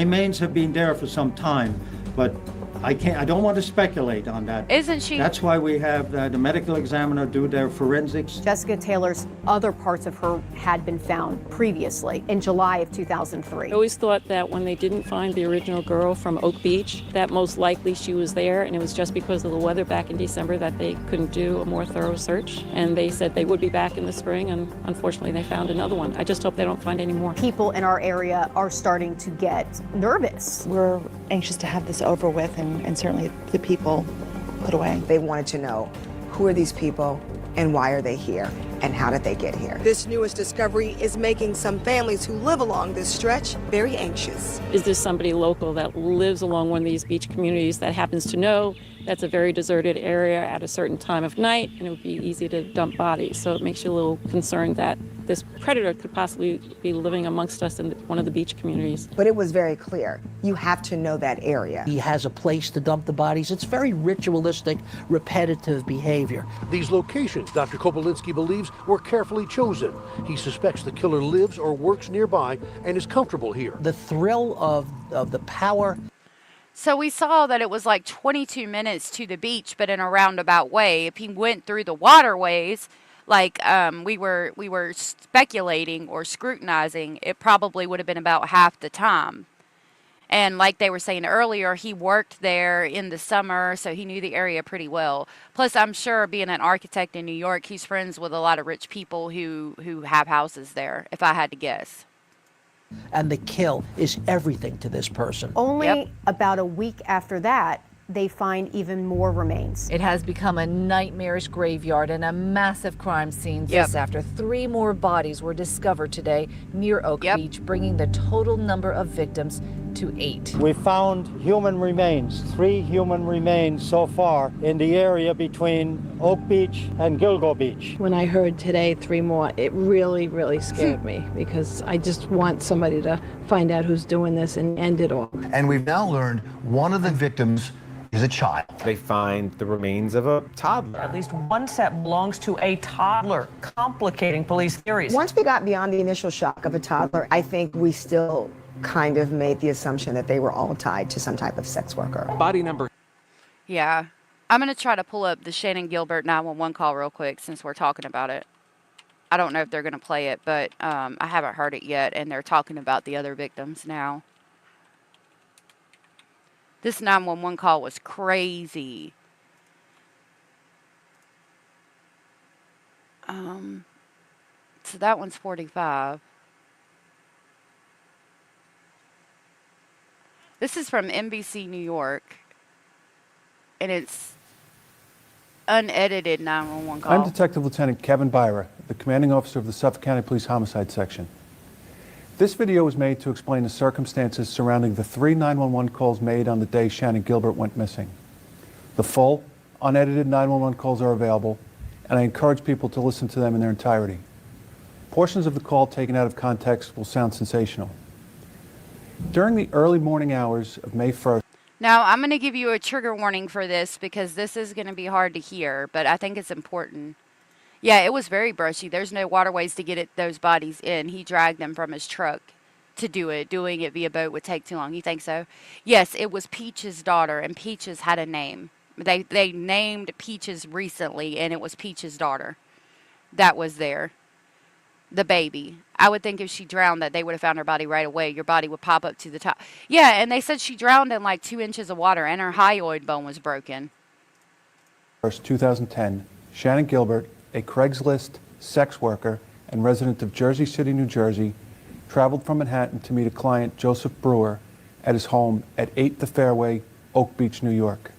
Okay, Teresa, this is about 35 minutes. It says, I don't know if I'll play the whole thing, but if you want to come back in like maybe 30 or 40 minutes, it'll probably be done. Unsure if it's just swampy with that high brush. Yeah. You covered this case before he was caught on your channel. Really? I didn't know that. I don't think he killed Shannon. He could have known she was in that swamp. He couldn't have known she was in that swamp or even in the area unless John had told him. And it sounded like an okay dude. I think they placed him there, but I'm not sure. Said he could have been there. Shannon was driven to Oak Beach from Manhattan by her driver, Michael Pack. Neither one was familiar with the area, neither one had been there before, and neither one had met Brewer before.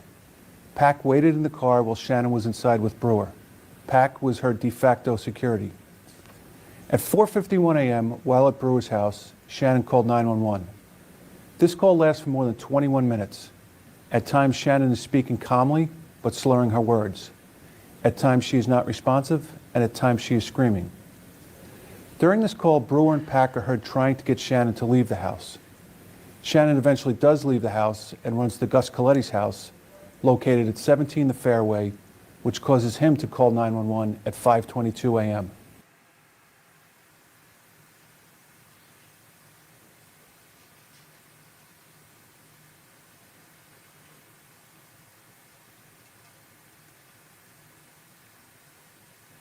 State Police, Trooper Fry.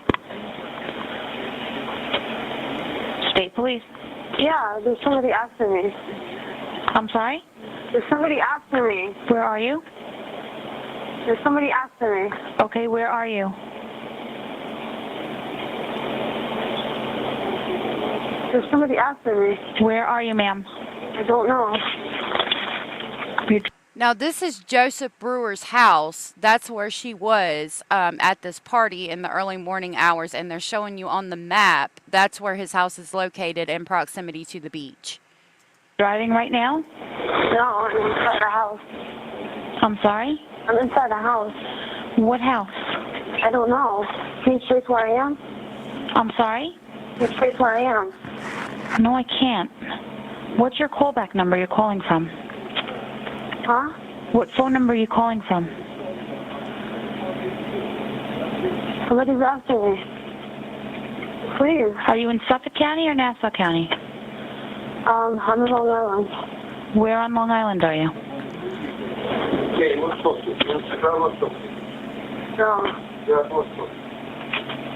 No. No. No, stop, no. Where in Long Island are you? In Suffolk County? Nassau County? Huh? Now, Abellis, I wanted to tell you, I'm not sure. Hey, Nessa. I'm not sure about, I heard somewhere that Rex Heuermann could be tied because he knew one of the associates of Joseph Brewer who was like, could have possibly been at the party. It's not definitive. It's pure speculation. Like, nobody's actually placed him there. So I did want to clear that up. All right.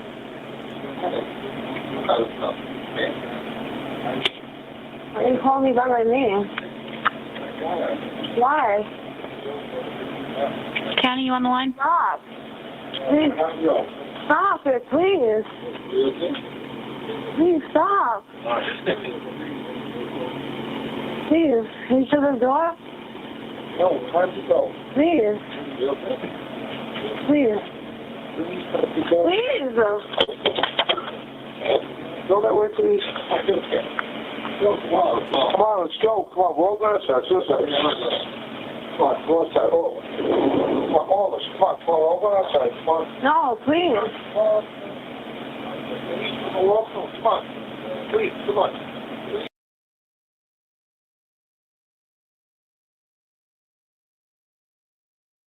Sorry, I was muted. Crispy had a good point. Her driver would have already come out and said that Rex was there if he was there. I don't think he was. That's a good point. She does. She's very confused. I mean, what would be the reason they wouldn't come out and say he was there if he's already been arrested for that? That's a good point. That's a good point. Shannon's driver seemed protective as possible. You think so? Yeah, I'm glad we're able to do this because I'd like to know what you guys think after hearing it. Please. Why? Come on, I'm going upstairs. You leave. I'm going to upstairs. You leave. I'm going to upstairs. Okay? You leave, please. Please, get there. My hold. What's the matter? Are you okay? What are you going to do? What are you going to do to me? She's in my house on my Why? Huh? Well, I don't know, but it was transferred to me. Why? No. Are you going to kill me? It's running through, I think it's Suffolk County on the left. She said, "Are you going to kill me?" He said, "Are you crazy?" It's County Manhattan. Why are you going to kill me? Call Suffolk County. You freaking down, come on. I'm in the middle of nowhere? Let's go back to Manhattan, right? We're in Long Island. We're not near the water. Please, stop. Me, Mike. Brother, come on. No, stop it, please. Hello? So this is the second call. Hello? Please. What's the problem? What's the matter? What happened? Hello? Please, get me out of here, Lee.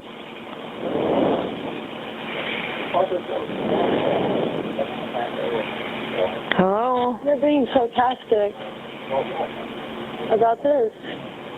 You're a part of this all along. I can manage it now. Shannon then ran from Brewer's house at 8 the fairway to Gus Coletti's house at 17 the fairway, a distance of 0.2 of a mile. Shannon.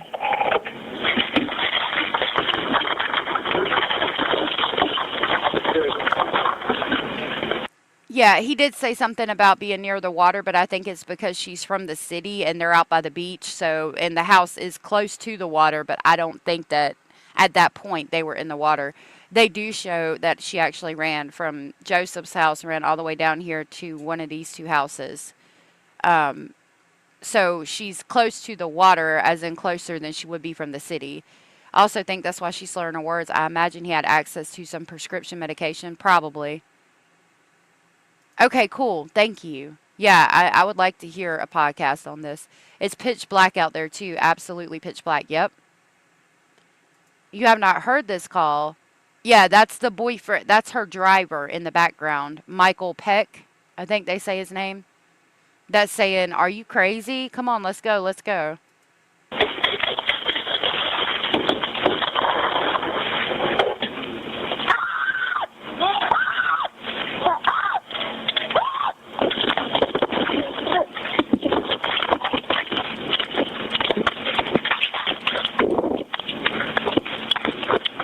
Shannon interacts with Coletti. He invites her inside his home. Shannon.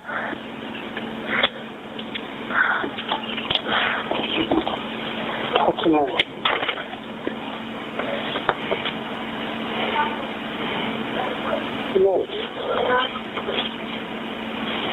So Gus answers the door and says, "What's the matter?" So, yeah, I think that they haven't called for help yet because they're still trying to locate her. But her driver is in the car, and they had the technology to know where she was calling from. And I don't know why it took them forever to get out there either. Yeah, well, I have a lot of questions about this, too.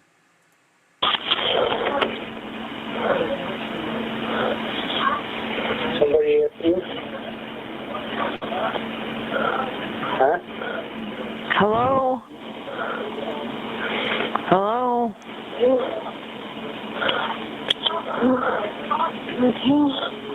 you alright?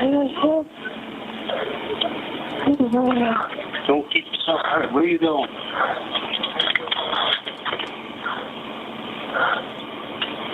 Wait a minute. Where are you going? Where are you going? She then runs from Coletti's home, prompting Coletti to call 911. After Coletti's call, Shannon then runs another 0.2 of a mile to another home at 43 The Bayou, prompting a third 911 call made at 5:30 a.m. by Barbara Brennan. Suffolk Police 873, what's the location of your emergency? Yes, I live at Oak Beach in the association. There's a young girl about 14 years old running around here screaming, and there's some guy trying to follow her. What's the address there? I'm at 17 The Fairway. All right, you have a description of the girl or the boy? Pardon me? Do you have a description of the girl or the boy? The girl is about 14 years old, got blonde hair, very small. The boy, I can't tell. He was into like a Suburban. What color? Black. Did you happen to get a plate number or any? No, I didn't. Okay, telephone number you're calling from? 4. Are they still on the fairway? They just went past the gatehouse where the entrance is. And what's the name of the complex? It's Oak Beach Association. Okay. Out at by Robert Moses. All right, we got somebody over there. I'll be watching. Oh, okay. Bye.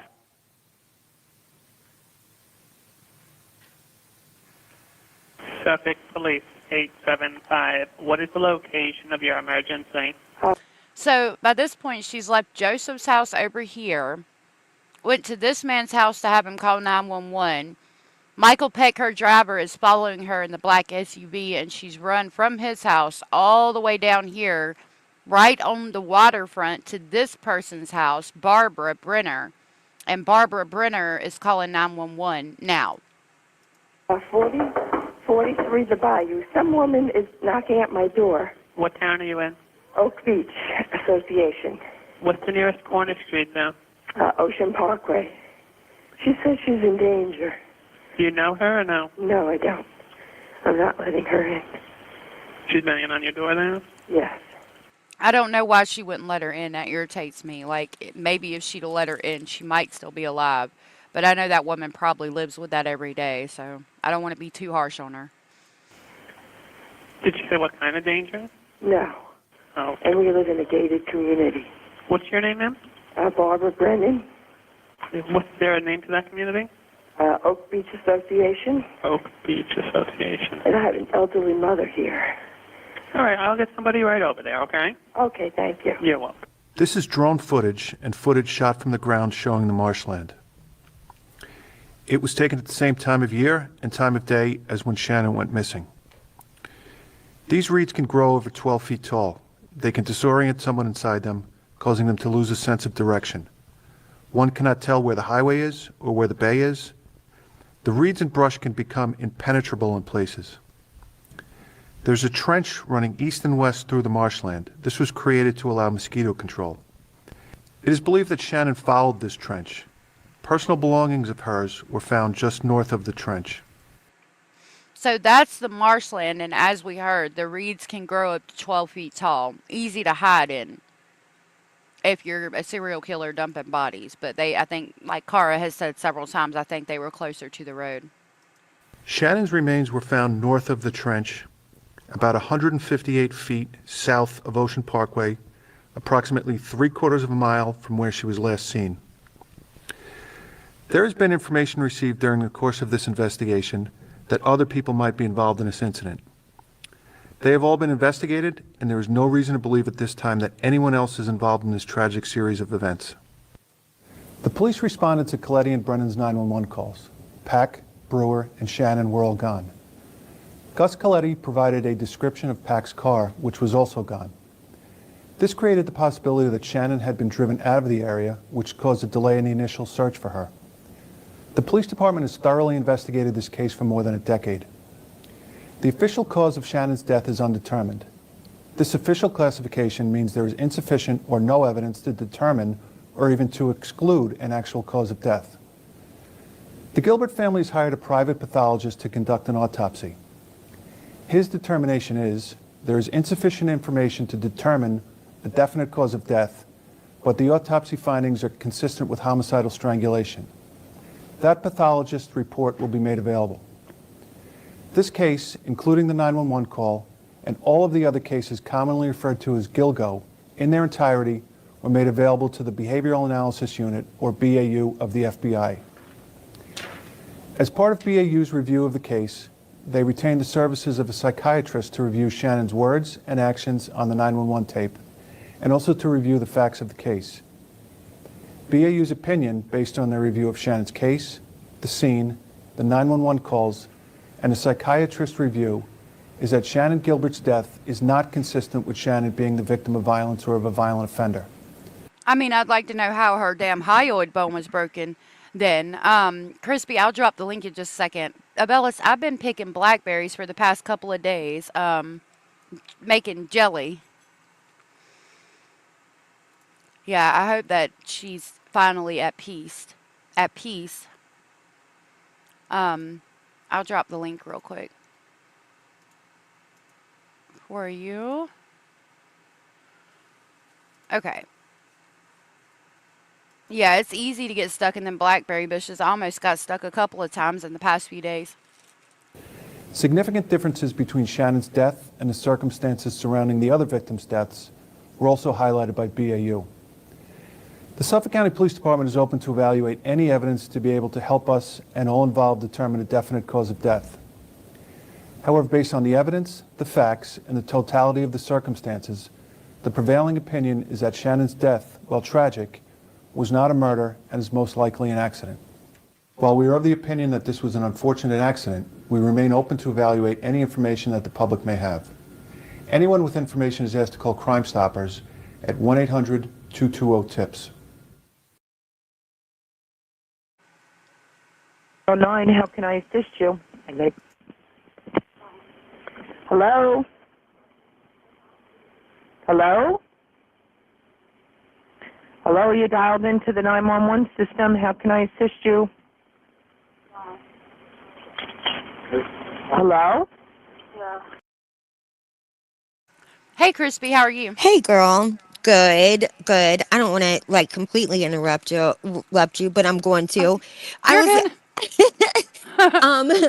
Yeah, I was gonna say that this woman, the mom, she was the one that like spearheaded this whole investigation. She was the only one that seemed to really care, and she just wouldn't stop with the case. Well, then, I don't like. She has two sisters. Shannon does, and one of the sisters had mental health issues and was always in and out of either jail or like a mental health facility.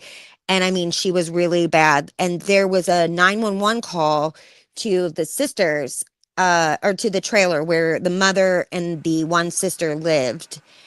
And when the 911 got there, she had like, I guess, had killed like puppies. And she was saying that she was saying how sorry she was. Well, then they put her in like the jail or whatever. And I guess like it was a difficult situation because there was really not a whole lot of places for this girl to go. Well, then there was another, like, I guess like the other sister was looking for her mom and couldn't find her mother. And when they went and found her mom, the police came and looked in the trailer or whatever. And that the sister had beaten the mother to death. I'd heard that Shannon Gilbert's sister killed their mother, but I didn't know what all had happened. Yeah, and she had beaten her just, I mean, and left her in just a terrible condition. So this poor girl, the other sister, she's left with all of the kids because that girl had children and everything. And I just thought, like, how sad of a case where, this woman had fought so hard to find Shannon, and Shannon being killed, and then her mother being killed, and then the other sister going to prison. I mean, just awful. That's all I was going to say. But I think that's on email. I think it's on Explore With Us, maybe, right? Oh, okay. And if I can find it, I will link it for you in the comments section, okay? And you can play it or whatever, because it's really pretty intriguing, like how it's done, because you can see the whole thing. It's the whole case right in front of you. They covered it. Yeah, I'm gonna write that down and see if maybe I can pull the footage too. Yeah, it's either it's Explore with Us, or I'm trying to think what's the other one. If I find it, I promise I'll look for it, honey. Okay, And, yeah, you're good. No rush or anything. You can drop it in Discord. yeah, I Okay. sure will. So yeah, it was a stabbing, but she also beat her with like something else, like blunt force trauma. I mean, it was just awful. So, Yeah. Wow. and it shows the whole Scary. thing. And even like I think they play calls even between her or whatever, but I felt so bad because the mother was really patient with her a lot of the times that I saw, you know. Yeah, and I'd heard that Shannon had, not the best home life, but that mama, she was out there fighting for her, and that's really sad. Yeah, and it took them years to get this 911 call released, and they had no clue that that there was even a 911 call at all. All Oh, those man. years that they were fighting, they had no idea this was even made. Wow. Mm-hmm. That's so So sad. very sad. But that's all I wanted to tell you. I couldn't write all that down. Yeah, it's a lot. I Yeah. appreciate that. Yeah. Okay, well, you can go ahead, honey. All right, love. Thank you. All right. Bye-bye. Bye. Do you need the police? Yeah. Where? Where? Who's there with you?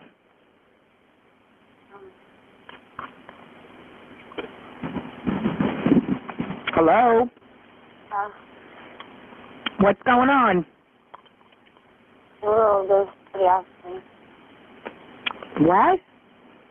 Somebody asked me. Somebody is harassing you? After me. Who? Can you trace where I am? She said, can you trace where I am? Yes, thank you, Crispy, for that. I really appreciate you coming up and sharing that. I do. Thank you so much.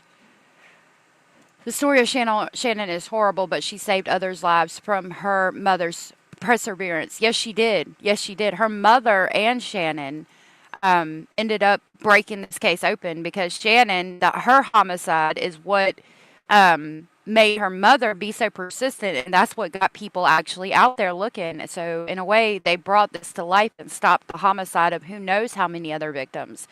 So it's unfortunate that they're no longer with us, but in death, they saved countless lives. Let me talk to him. Can you trace where I am? Let me talk to him. I'm at the Jones Beach. You're at Jones Beach? By the Jones Beach. All right, let me connect you to state police. Stay on the line. Why?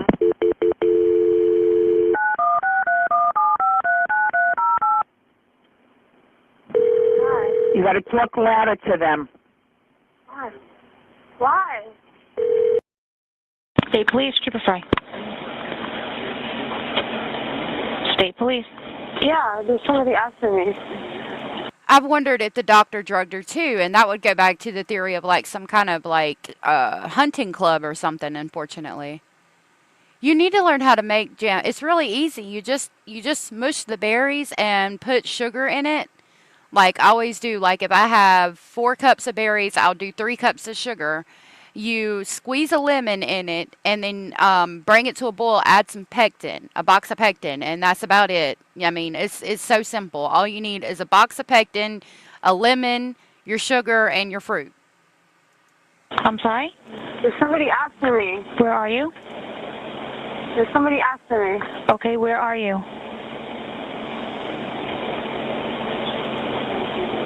There's somebody after me. Where are you, ma'am? I don't know. You're driving right now? No, I'm inside the house. I'm sorry? I'm inside the house. What house? I don't know. Can you trace where I am? I'm sorry? Can you trace where I am? No, I can't. What?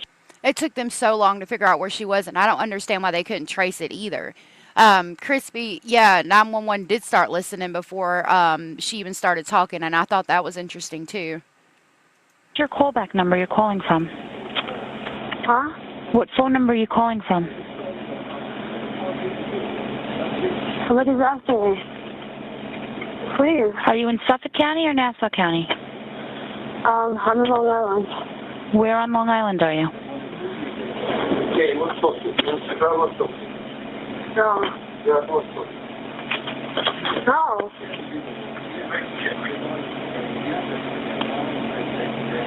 No. No, stop, no. Where in Long Island are you? In Suffolk County? Nassau County? Huh?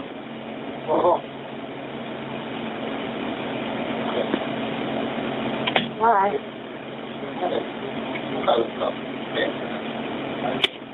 Why you call me by my name? Why? County, you on the line? Stop. Please. Stop it, please. Please stop. Please, can you shut the door? No, time to go. Please. Please. Please. Go that way, please. Come on. See, yeah, that's my issue, Super-O. The predators were tormenting her. Part of their pleasure, taking her everything. They tormented her, and they were, like, picking on her. So if they weren't involved, like, that's why I think they were involved, and there's more to it. Hey, Kim, Orts, nice to see you. Kim said, back in the day, they didn't have all the shit they do today. That's right. I think that's why he was able to get away with as long as he did, from like all the way from the 90s, but still, like, they got away with it for a while. She was young, 18, 19 maybe. Yep. She sounds like she's having a mental reaction to some medication she was given. Sounds very confused and scared. Yep.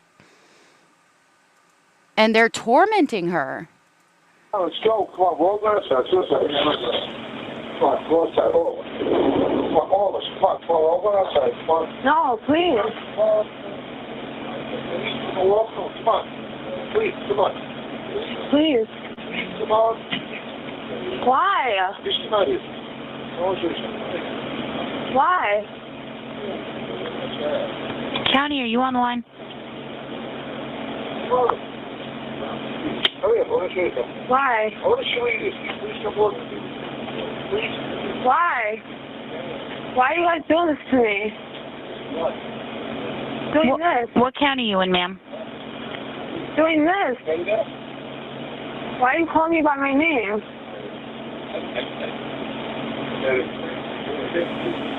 Please give it to me. See, that's weird because she didn't go by her real name. Of course, her driver would know her real name, but she's saying to him, "Why are you calling me by my real name?" Like, she doesn't use her real name when she's working. Like, they're messing with her more, in my opinion. Abellis said she sees it differently. She thinks that they're genuinely surprised that she was so paranoid and trying to get her to go home. And that's a possibility if there were substances at the party or something. Well, obviously there was. And they're trying to get her out of there because she's freaking out.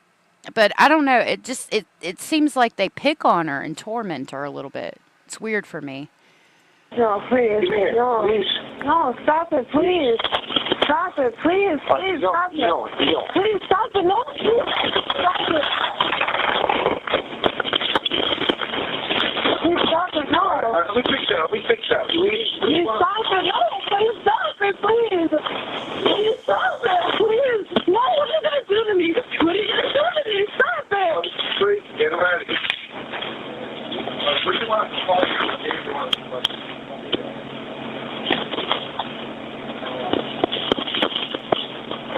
So if this is after 2009, and I'm sorry you got in a car accident, but they were able to pinpoint you back then, why can't they pinpoint her? They're saying they want to show her something. Right. Basami rice bags, material woven plastic fibers like biodegradable burlap used in garden supply. The roll of this material was found at this address. Really? I didn't know that. Thank you for that. Yeah, I've heard that, Crispy. Norma? Come on, I'll go upstairs. I'll go upstairs. You leave. I'm just sitting upstairs. Look, I'm going to go upstairs. You leave. I'm going to go upstairs. Okay? You leave, please. Please, take care. Mom, hold. What's the matter? Are you okay? What are you going to do? What are you going to do to me? She's in my house on my... Why? Huh? Well, I don't know, but it was transferred to me. Why? No. Are you going to kill me? It's running through, I think it's Suffolk County on the north side for the police. It's County Manhattan. Why are you going to Call Suffolk Manhattan. You freaking down, come on. I'm in the middle of nowhere. Let's go back to Manhattan, all right? We're in Long Island. We're up near the water. Please, stop. Please, Mike. Brother, come on. No, stop it, please. Oh, okay, fine. Please, take my time to drive. I'm near the water. To drive? I didn't do anything. 631. 511. Why?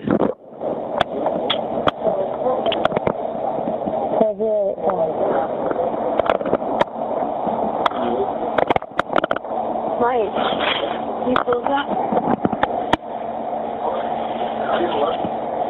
Some guy named Mike too. Wait.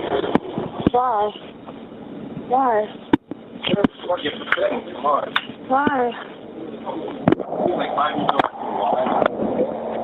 Why, Mike?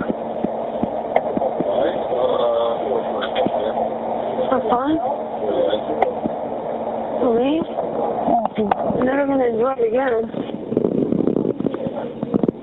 Why? I never did. She said, I'm never going to do it again, and then for fun, and then why? And she said, I'm not going to do it again.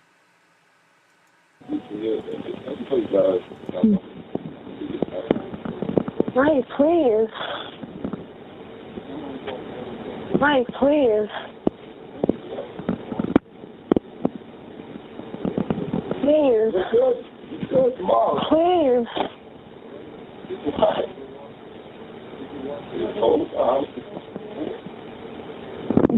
There's something I don't know what phone she's calling from, but I transferred her back. Can you trace where she's coming from?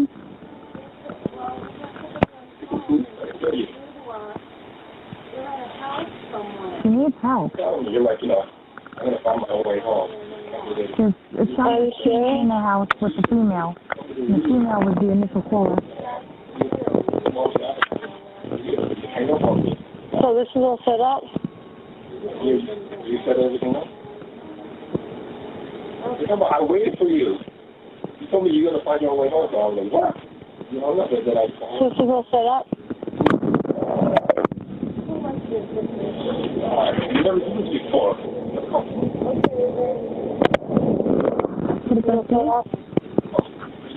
Oh, you're joking with me, right? Why?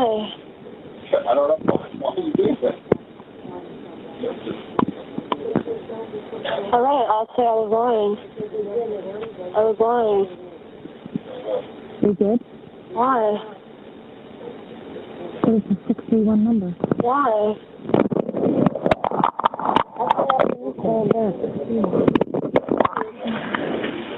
You can try talking to her, but she's not. Please. I think she's got the phone down. Please.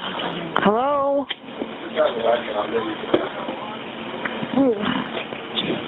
Hello? Please. What's the matter? What happened? Hello? Please, get me out of here, Lee.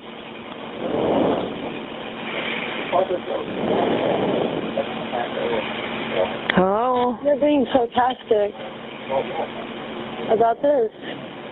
You were part of this all along. I just met him just now.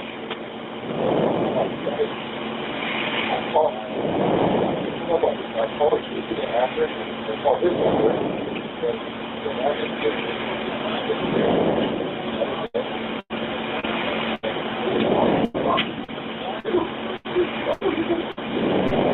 Wait.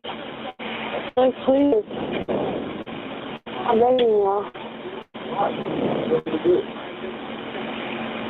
I just want to go home. Go home, Why? Well, we can give them. What's the 573 9308? Is that us? What's going on? I think so. What? Yeah. Extension answering. That's the number it came in. Why are you sitting there knocking about this house then? Something's gonna happen to me. See, I mean, I'm thinking, you know, she did substances, I'm sure, before, and Mike is supposed to be the guy that is protecting her, her bodyguard, and he's laughing at her and shit. Like, if she's scared to death, like, it's weird to me. I don't like it. Even if she was freaking out, why is her bodyguard not doing everything he possibly can to calm her down? Even if she's tripping or whatever, like, you're damn sure not going to laugh at her and shit. Like, that's not going to calm her down at all. And calling her by her real name, of course she's going to freak out. Yeah, she felt like they were setting her up. Exactly, bad girl. So sad that she called for help and couldn't get any help and was on the phone this long and still couldn't get any help. Yeah. Especially considering that Cara said she was in a car accident about in 2009, which was before this happened by some years, and they located her immediately. Why can't we locate Shannon? There's nobody outside. Yeah, you could call it. You're okay, right? But we're not going to know where it is. County should call it. Right. Please. Every time county 911 transfers something over. Okay. 511 thing. Get out of here. What's in the phone? Oh, it does? What, Suffolk? It's got to be Suffolk, right? Hello? Stop it. Stop it, Mike. Hello, where are you? Huh? Where are you? What's going on here? What's your name? Where's the bathroom? What's your name? Shannon Gilbert. What's your name? Shannon Gilbert. Where are you? I'm by, I'm in Long Island. And what's wrong? Huh? What happened? These people are plotting to kill me. Where are you? What's your address? What's your address? My address. What's your address? No, Mike, stop, Mike, here. Mike, stop. Mike, stop, Mike. Mike, stop it. Where are you? Mike, stop it. Mike, stop it. What's your name, Shannon? Huh? Mike, stop. What? Come here. Where are you? What's your address? Hello? You want me to call the police? Yeah, call them and then I know you're telling the truth. What's the address? What are we going to tell them? Tell them something. Mike, stop it. You guys are planning something. Mike. Where are you? Mike. Are you in the house? Yeah. Mike, stop it. What town are you in? Long Island. Mike, it's... Where? Stop, Mike. Where in Long Island? Stop it, Mike. Mike, stop it.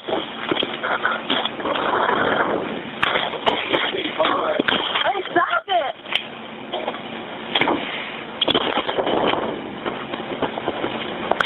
Where in Long Island are you? I don't know. Hello?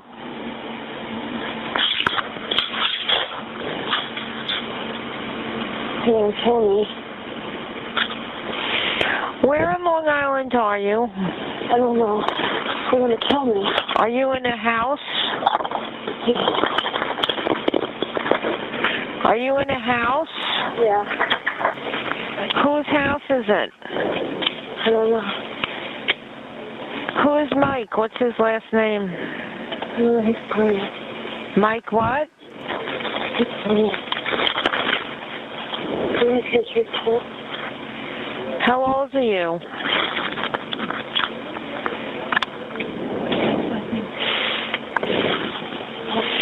What's his last name? What's his last name?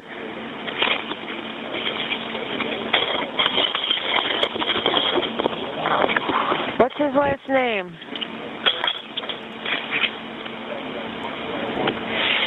Shannon.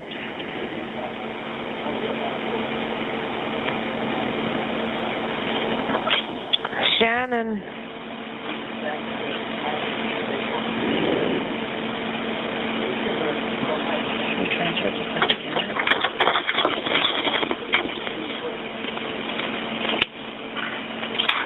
Shannon?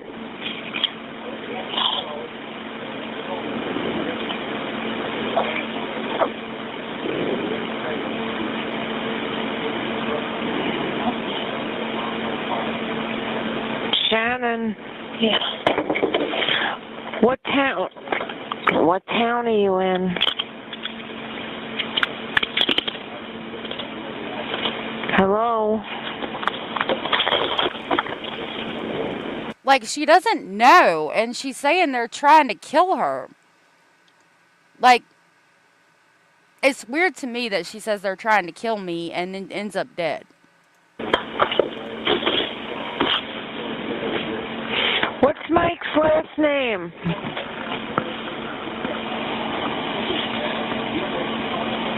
Hello?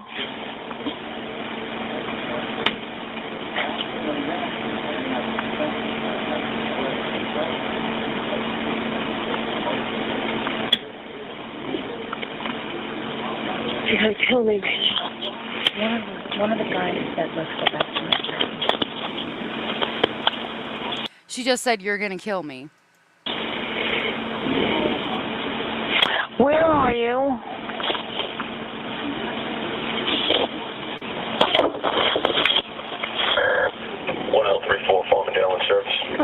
Where are you, Shannon?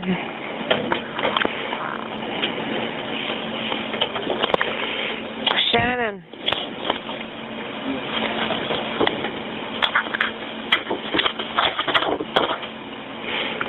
Shannon. 1034. 1234 963 Gray. Shannon.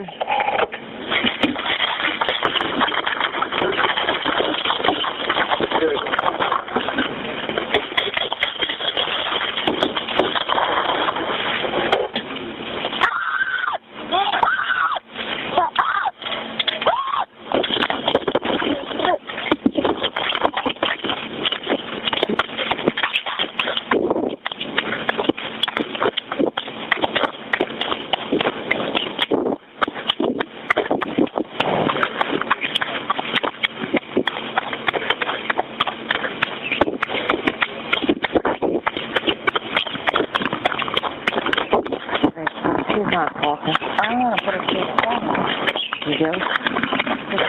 I called this number back and is that the number she's calling from? I think that's her number.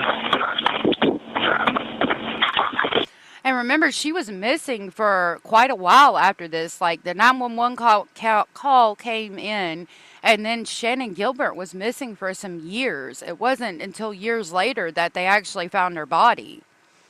Imagine being a mom and then finding out that this 911 call came in and your daughter goes missing afterwards and, like, nobody's doing anything. Like, you got a 911 call and she's telling you the generalized area where she's at and still not found for years. 9308 is one of our extensions, I think.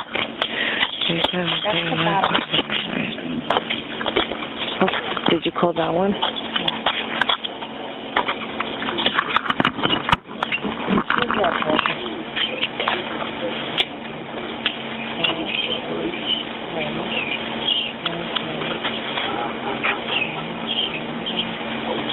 Shannon? Hello?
There's a shield on the car. 1955.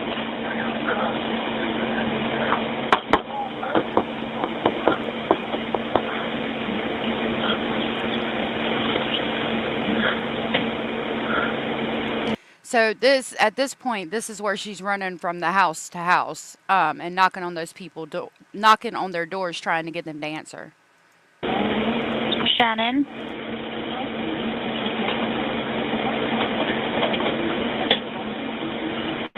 I wonder if she has a phone in her pocket.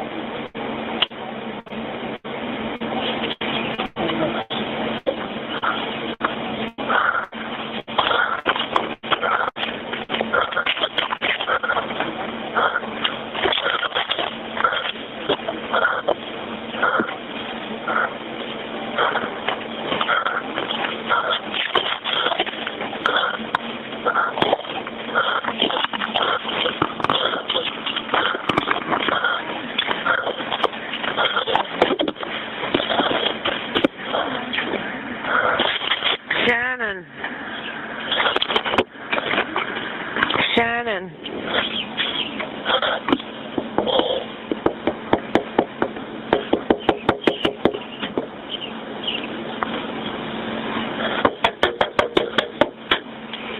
Shannon.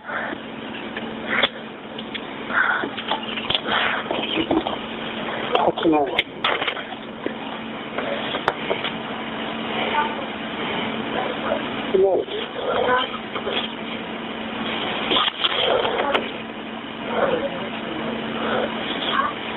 Somebody here too? Huh? Hello? Hello?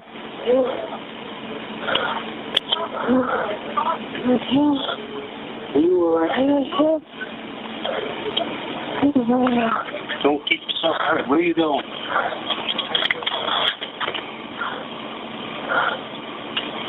Wait a minute. Where are you going? Where are you going?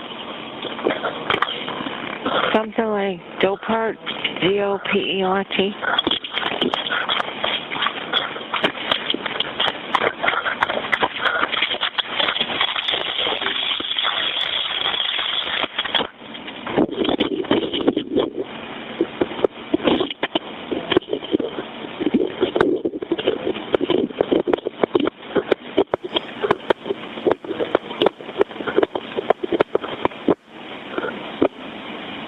Hello?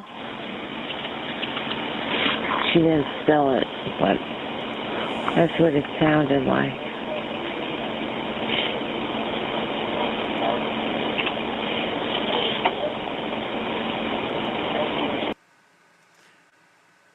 Yeah, so after all that, she ends up dead, drowned in like an inch or two of water with a broken hyoid bone. I got a big problem with that. I got a real big problem with that. And yeah, it is very sad. A lot of people, I cried the first time I heard it.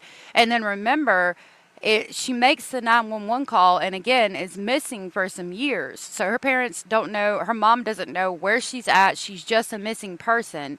And then they find her mom is persistent trying to find her daughter and finds out about this 911 call, and then they find the bodies, and she basically busts the Gilgo Beach serial killer case wide open, even though they say that her death was accidental. That shit didn't sound accidental to me. That sounds very much calculated, methodical, and planned out. Like she's saying in the 911 call, "Can you trace me? They're going to kill me," and was on the phone for over 20 minutes. I got a big problem with it. Number 7 was that of a toddler, a girl between 18 and 24 months when she died. She was wrapped in a blanket when someone dropped her body in the brush. Investigators have not determined a cause of death, and while they don't know if she was murdered, they haven't ruled it out. The first thing you thought about when you heard about the toddler was that it had to have been a child of one of the sex workers who unfortunately had to bring the child with her. And then what happened to the child? So they're talking about Peaches. Taida Cara dropped the name of her and her daughter in chat. What was that setup like? Like, did she tell Rex that she had her child with her, and Rex was so, wanting to commit a homicide that he didn't care that the baby was there, and he killed the baby too? It's scary. Cara had said, in my opinion, I don't think Rex had any help at all. He was too much of a control freak and he liked the power. He reveled in the power. There's an interview. This guy interviewed him for architecture and he said he was intimidating. A lot of his coworkers who were women said he just gave off a creepy vibe. They weren't surprised he was accused of this. Right. And I got that interview too. Hopefully we can go through. The hyoid bone fracture is a very rare fracture of the hyoid bone, accounting for less than 2% of all fractures in humans. Is commonly associated with strangulation and rarely occurs in isolation. The fracture may be associated with gunshot injury, car accident, or induced vomiting, and 50% strangulations and 27% of hangings. Hyoid fractures occur. We pulled that up not too long ago. Tanya and Tatiana. That was it. Tanya and Tatiana. Did the child see their mother die? These are the kind of cases that you can't shake at night when you go home. Like, you can't shake it when you hear things like a baby who was killed with her mother, who was a sex worker. You just don't shake that. Victim number 8, described as an Asian male in his late teens or early 20s when he was murdered, the victim of obvious trauma. This body, too, has no ID and is unrelated to the others. And it became that much more of a mystery. The cause of death is radically different from all the other remains that we have found. I think it's in everybody's best interest to do the best search we possibly can and to find everything out here that we possibly can, whether they're connected or they're not connected. I remember finding bodies all over the place on this stretch of highway. Everybody was even confused. Like, wait, what part of the beach was this? Let me look at the map again. Like, we couldn't even get a grasp on just the logistics and where all the bodies were found. But I remember being out there. I remember the roads being closed. I remember law enforcement fanning out, the dogs fanning out. And every time I went out there and I saw any piece of brush, wondering if there was a body there that's... Yeah, because they're finding all of these bodies over this extended period of time. They interviewed one of his secretaries, and she said that she went on a cruise with her husband, and he said, I can find you no matter where you are, and send something to her while on vacation to prove it. Oh, my God. That's scary. And keep in mind, after hearing that he called the parents and siblings of the victims and taunted them. Someone did not see. Conditions are rough too, even without the dense foliage that grows in during the summer. The brush is as difficult as they described it. First of all, it was thick. It was like tumbleweeds, like I remember in Texas. There was a lot of sand. It was prickly. It was almost like rose thorns. Like you couldn't really even put your hand in there. This is what police are up. It's way up past his head. And he's running through it. Or they, not he.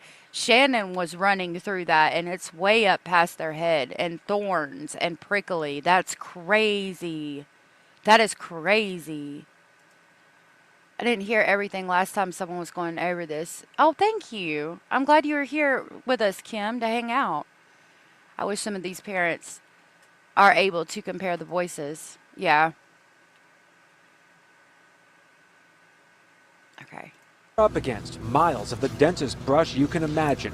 And today, officers, cadaver dogs, even police recruits braved the raw wind to hunt for more bodies on a desolate stretch of Barrier Island that's become a serial killer's graveyard. And so that's why we always thought they're gonna find more bodies, because this brush is so thick, it's so deep, there's all kind of sand. Like, they could find 100 bodies out here. We have no idea. And with new Hey Tony, good to see you, sweetheart. spring growth making the dense foliage even more impossible to navigate, authorities have called in the FBI to fly overhead with sophisticated cameras that could see right through the brush. We're hoping the technology will help identify skeletal remains that may still be out there. That was, I think, the reason that at first the investigators believed, well, wait a minute, this really is just a popular place for people to dump bodies. It's a tough area. It's very easy to miss something. But that's why we're doing it again. You can barely see this officer search through the thick bramble. Difficult to walk through now, especially for the canine cadaver teams. It will be impossible to see or find anything in a couple of months. If there are any more bodies out there, we want to find them. They searched for 4 days straight, and then when they called the search off, you still kind of had this empty feeling, like there was a stone that was not turned. The Suffolk police have moved on from this location. They have found no extra bodies here. That's the good news. The death toll still stands at 8. But the bad news, they say they're no closer to catching a serial killer. So at this point, we have 8 bodies and no suspects. It was really difficult to believe that they had no suspects at the time. It's not like a TV movie where it's solved in an hour. This is tedious work, which will take time, but that's what detectives do, what homicide does. So at this point, 8 bodies and a serial killer just walking the street and living amongst them. Your birthday was yesterday? Well, happy late birthday. Hey, Steph. Good to see you. I'm glad your daughter had a good birthday. I think I'm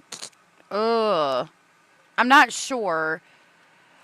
I know that Shannon went missing in 2011. The bodies that they found spanned from the 90s to like 2012 or 13, I think.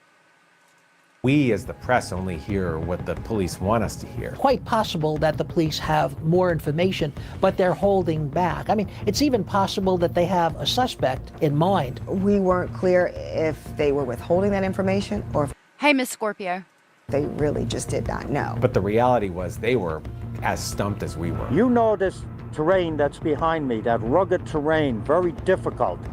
It is possible that we missed something, and as I said, we're going to be back here again. And then there was this big bombshell. A stunning twist in the Long Island serial killings, the remains of a 9th victim and possibly a 10th, found today as investigators expanded their search from Oak and Gilgo beaches to Jones Beach in Nassau County. The whole Ocean Parkway spans Nassau and Suffolk counties. And so Jones Beach is in the west, and that's Nassau County, and then you drive east and you cross to Suffolk, and then you get all the way east to Robert Moses State Park. That's the end of this barrier island. And all this time, as they've found human remains scattered on the Suffolk County side of the line, it's not like there's a wall. It's just, an area where the pavement changes and you're in Nassau County. At some point, NASA decided they had to start searching, and on April 11th of 2011, they found sets of remains that they believe belonged to 2 more people. So that was... So I might have got the dates mixed up. Shannon might have went missing before then, but they found all of these bodies in 2011. Rex Heuermann was recently arrested in the past couple of years. So it's crazy, like, that it went on for this long and they didn't know who he was. Carr said the daughter had some really morbid paintings, but I don't agree with the defense attorney trying to make it seem like she was somehow involved. I think she was working through something she saw. I didn't even think about it could be something she saw. I get into morbid things sometime, and I don't think it's a reason to prosecute anybody. Miss Scorpio gifted a membership, and Basil is sitting on my phone right now, but I will try to see. I'm sorry, Basil. who that went to. Thank you so much for gifting a membership. That was so very sweet and supportive of you, and I really appreciate that so very much. That went to Muscles and Mascara. Muscles and Mascara, if you are here and you are aware that you were gifted from Miss Scorpio Rising, please tell Miss Scorpio Rising thank you, and I will grab the crazy train and pick you up on the way to Speculation Station. Thank you so much, Miss Scorpio.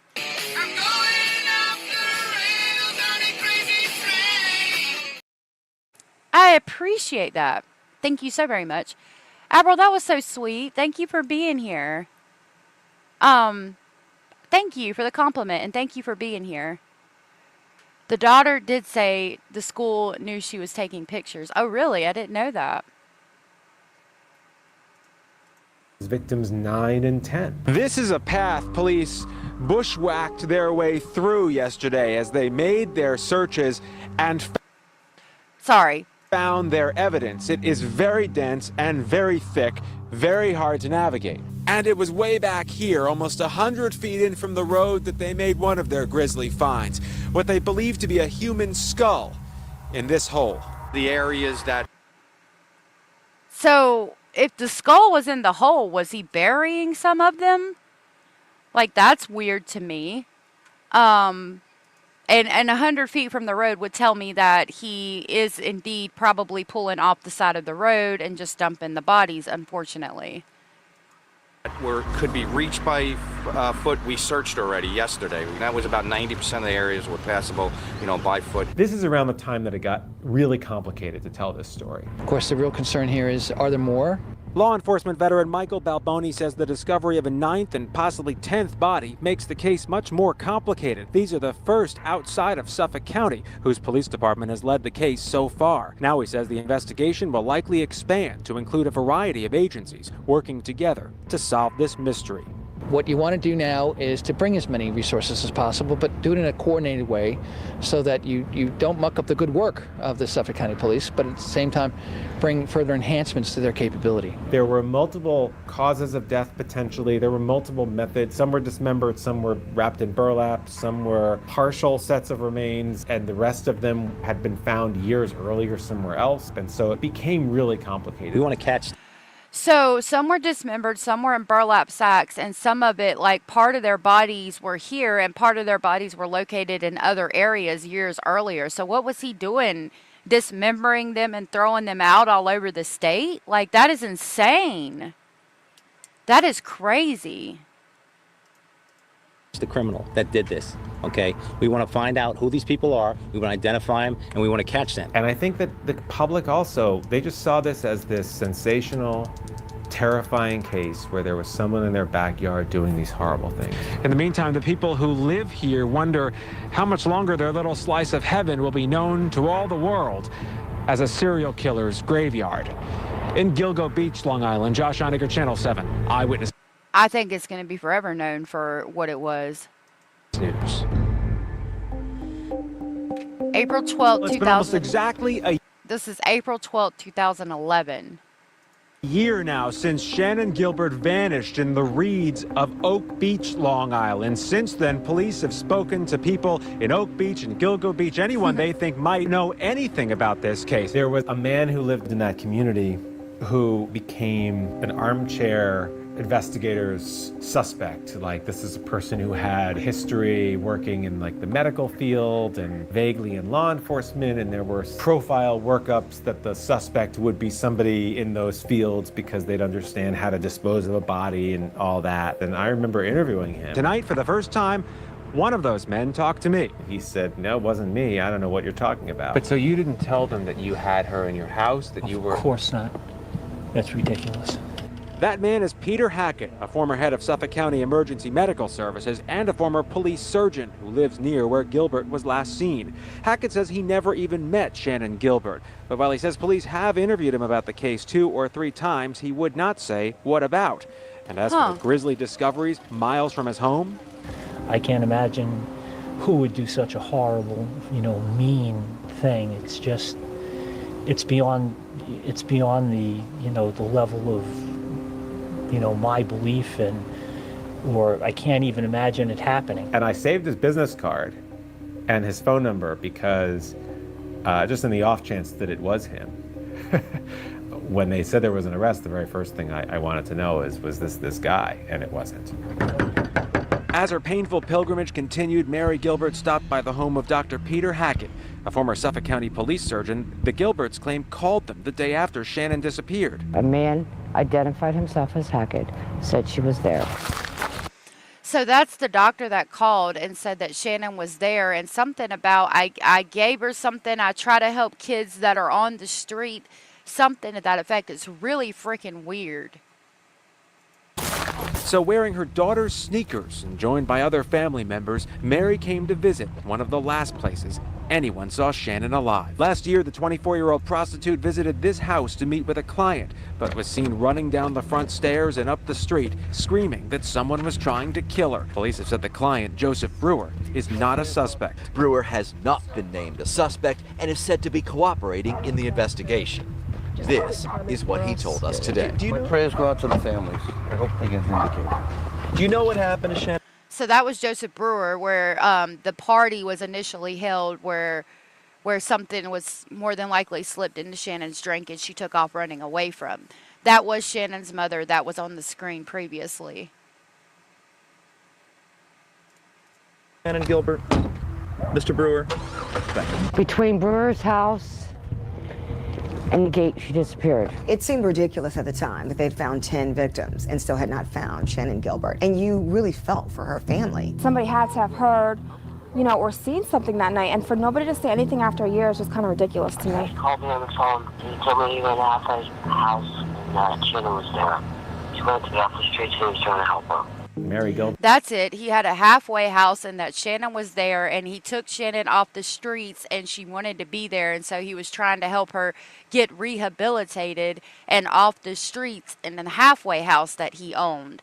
And then she calls the number back. He picks the phone up and acts like he's never ever called her ever before.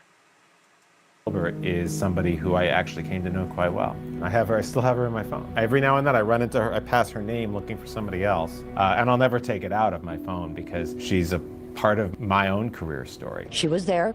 Mary was very active in seeking out attention for her daughter and for this investigation. I remember the anniversary of her disappearance. It was a trip no parent should have to take, a visit to the last place your child was believed to have been seen alive. She came back with a lot of family members, and so family members of some of the other women also, who they became kind of this mothers of these victims, became kind of a sisterhood. At one point, the arrival of Gilbert's mother, Mary, prompted an emotional group embrace, all bonded by their shared loss. Every time I think of my sister, I will think of Shannon Gilbert, regardless. And I'm glad they got to go to the place where they were found, but I still think that that doctor had something to do with it. Why would he call the mother while Shannon is actively missing and say that he's got a halfway house and she's there? Like, why? Where did that come from? Who would do that? And why? every time I lay flowers out for my sister, I'll be laying them out for Shannon. It's, heart-wrenching to us because we are the families of the Gilgo Beach victims. We are also bonded with Shannon's family. So it's like Shannon's like our sister. And we've been every step of the way with this family since a year. And we're going to continue to do it. And they supported each other, and they came to the site often and spoke openly and freely about their losses and about their frustration with the investigation or the lack of progress in the investigation. And we keep these girls out there, the public becomes interested in it. And the public interest is what fuels this investigation. This is not her ending, it's her beginning. This is her legacy. And I remember her looking around, and I remember asking her what she thought looking around. And it was a bright, brilliant, I think late spring day. It was a really beautiful day, actually. But I remember her thinking or saying that it was a really dark place to her. What is it like being here? Creepy. It's really creepy. It's not pretty. It's not beautiful. This place is really evil. I mean, it is, and I think it will forever be because all the bodies that were found there. People are weird and like to insert themselves in cases. I'm sure he didn't realize that it would lead back to a serial killer. Yeah. That you got a point. He was playing games with Mary, calling her and pranking her. Why? He did worse things than that. He made calls saying that he had her and she was alive and well. Yeah, that's what they were talking about. That's crazy and really sad.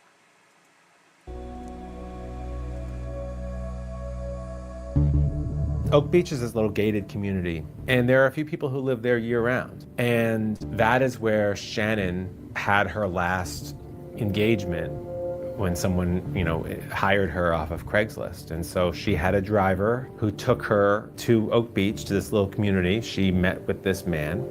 That was the last time anyone saw her alive. This afternoon, Newscopter 7 was overhead as investigators searched a house in Oak Beach, the very spot from which neighbors say Shannon Gilbert was running for her life this past spring. She knocked on the door of a man named Gus Coletti. He was a really nice older man who called 911, but then did not invite her into his house, and she just kept running. She said, "Help me," again, and she just looked like she was spaced out. He called 911, but she would not wait around, tumbling down his front steps and vanishing into the weeds. That was May 1st. She hasn't been seen since. I haven't slept in 2 nights. I could have saved that girl if I didn't know something was going to happen. New developments today in that string of killings on Long Island that have stopped. But at least he opened the door for her, right?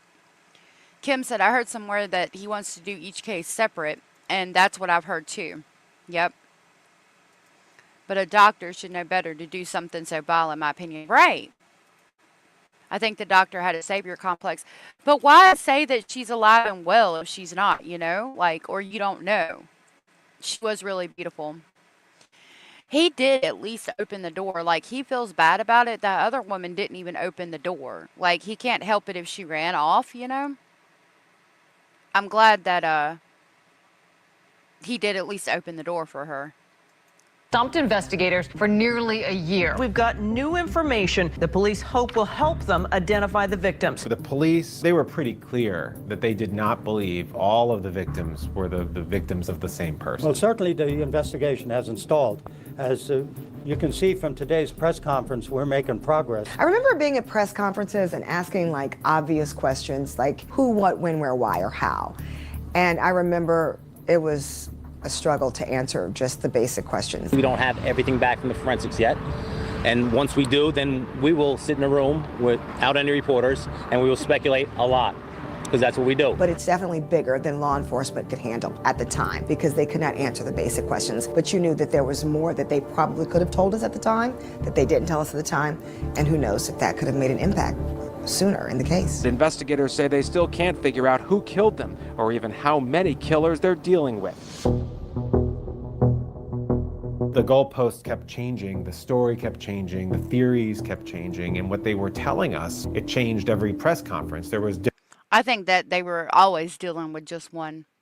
Different information. It was very inconsistent. This takes painstaking hours of detective work, forensic work. You do this for long enough, you understand how the police work. But the New York Police Department, who we deal with primarily, they release information only when they feel like they have to. They don't want to release partial information because then when it changes, they look like they don't know what they're doing. And so they're very disciplined in terms of what they allow to get to the public. And this speaks, I think, to the inexperience at this level of the Suffolk County Police Department, which has a lot of really, really great police officers and detectives. A lot of them came from the NYPD, but they don't have the experience covering major cases like this. And it showed in terms of how they communicated information. At first, it seemed like there might be 2 killers, one relatively recent, one in the much more distant past, one who dumped the bodies whole, the other who dismembered them. But now, Police Commissioner Richard Dormer says that theory is out the window. So there were common denominators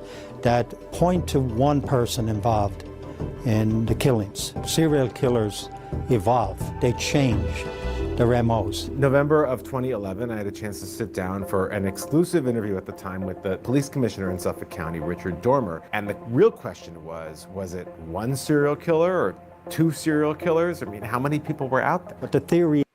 I mean, to be fair, I don't think any police force is ready and prepared to deal with any kind of thing like that, much less, all of the body, like a serial killer situation. I don't think anybody's ready for that. I'm probably going to have to stop it soon, and we might finish this tomorrow because I do have to go soon because we have been on for about 3 hours.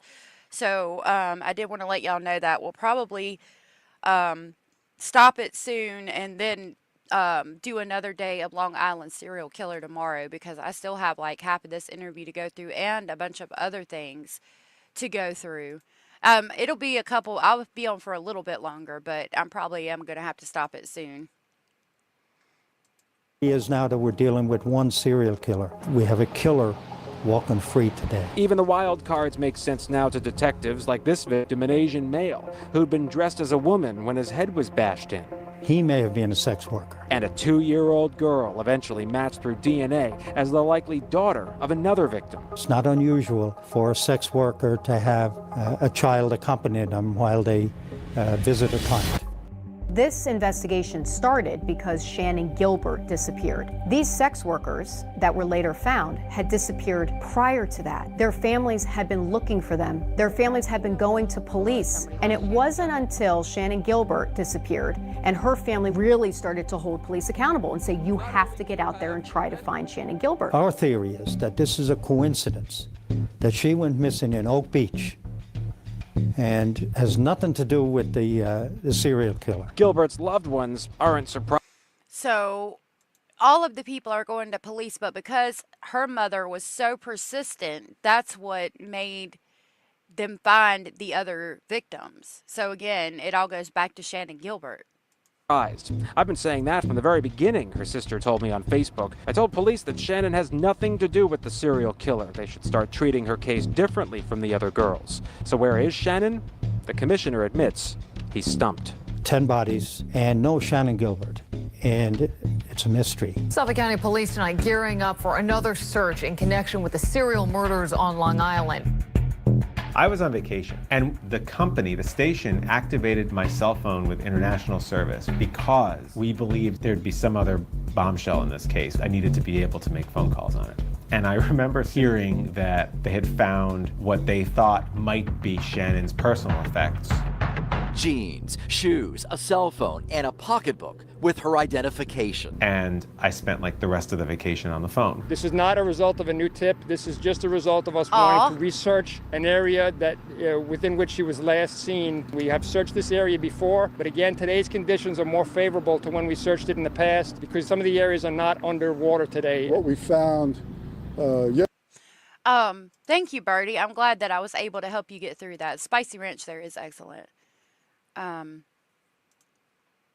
Usually serial killers do not work as a pair. I mean, it's happened before, but kind of out of necessity because the people had escaped to prison together.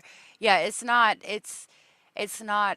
something that you would see happening because, you know, a secret's a secret until you tell somebody. So I don't see them working together to commit these crimes either, honestly.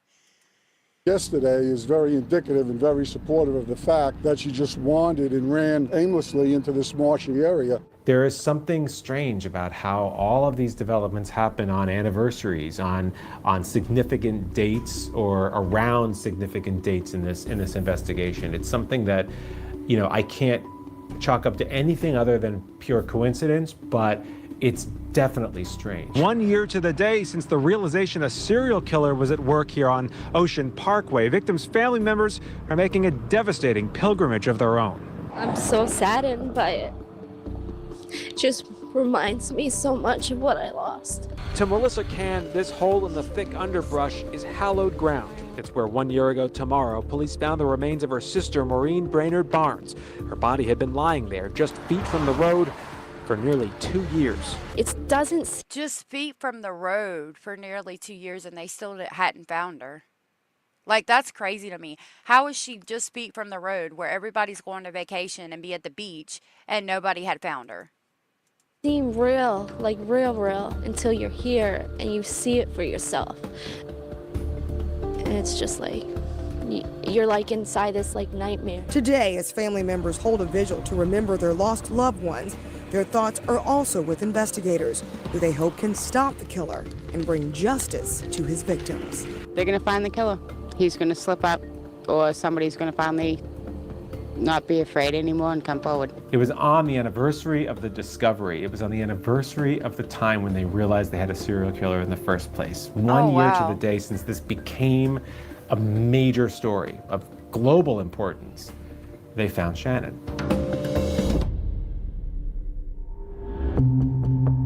After a year-long search, police on Long Island believe they have found the remains of Shannon Gilbert.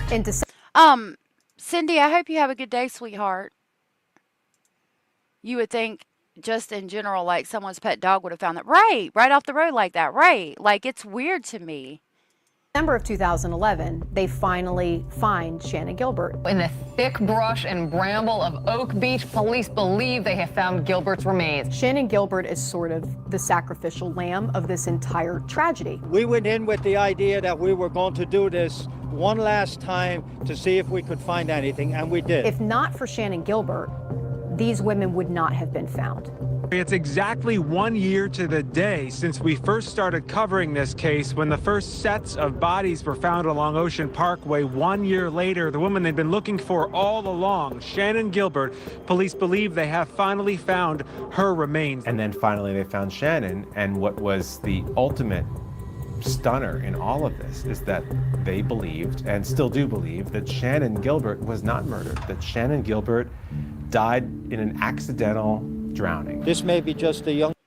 That I don't believe that. We've heard the 911 call. I don't think there was anything accidental about that at all. Lady ran into the brush in a hysterical state and fell down and, expired. That's something that I think Shannon's family has always found hard to believe. Until I heard positive confirmation that it is my daughter, I'm going to believe it's not until I know for sure. I think a lot of armchair investigators who've been kind of watching this from a distance find hard to believe. We believe that Shannon Gilbert ran into that area the night that she disappeared. And, looking at the terrain, it's very easy to get engulfed with water, muck, and, fall down and not be able to get out of there. Whatever happened to Shannon, she is the reason all these other families have closure, because if there is no Shannon Gilbert disappearing in Oak Beach, then there would have been never any closure for these other families. Mary Gilbert made a tearful pilgrimage back to Oak Beach after detectives told her the news she'd been dreading. It's too hard. I can't even talk. I don't even have words to say how I'm feeling right now. Forever and ever. Amen. Ready, let's go!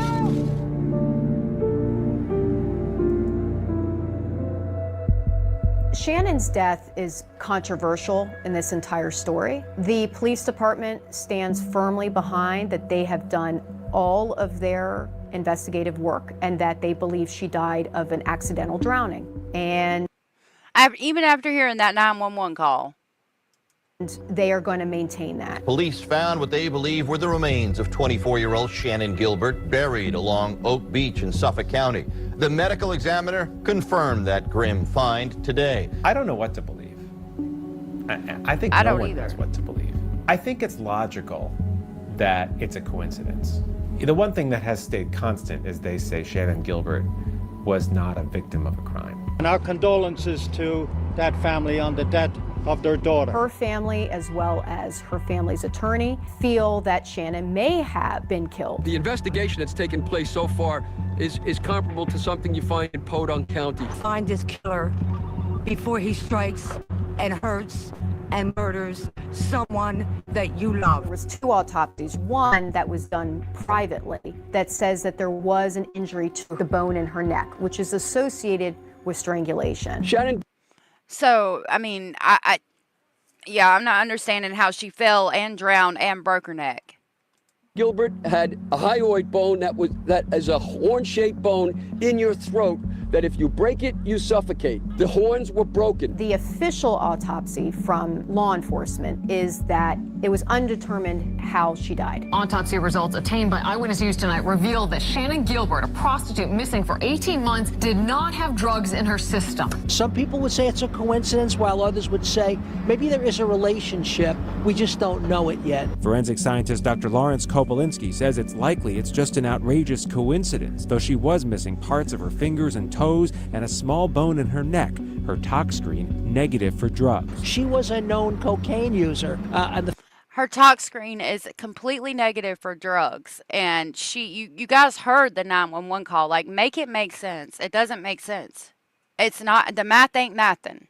The fact that we find no evidence of cocaine again suggests that this tissue is highly compromised. The theory that she was known to have emotional difficulties, she was known to take drugs, and the idea that she had some sort of an episode in that moment, it's all incredibly coincidental, and it's, you couldn't write it in a book. I mean, you couldn't make it up. Shannon was running. She was in fear for her life. Someone was chasing her. Shannon was found without her clothes. I just don't believe she would run in a drug-induced paranoia and just strip her clothes all the way off, running naked into the marsh. I've had people say to me and really challenge me on why are we not continuing to hold law enforcement accountable for their investigation into Shannon Gilbert. My argument is, at this point, if they felt that she was part of the pattern, I believe that they would have connected it at this point. There's no reason for them not to. Maybe some will say, well, they don't want to admit that they didn't include her for so long.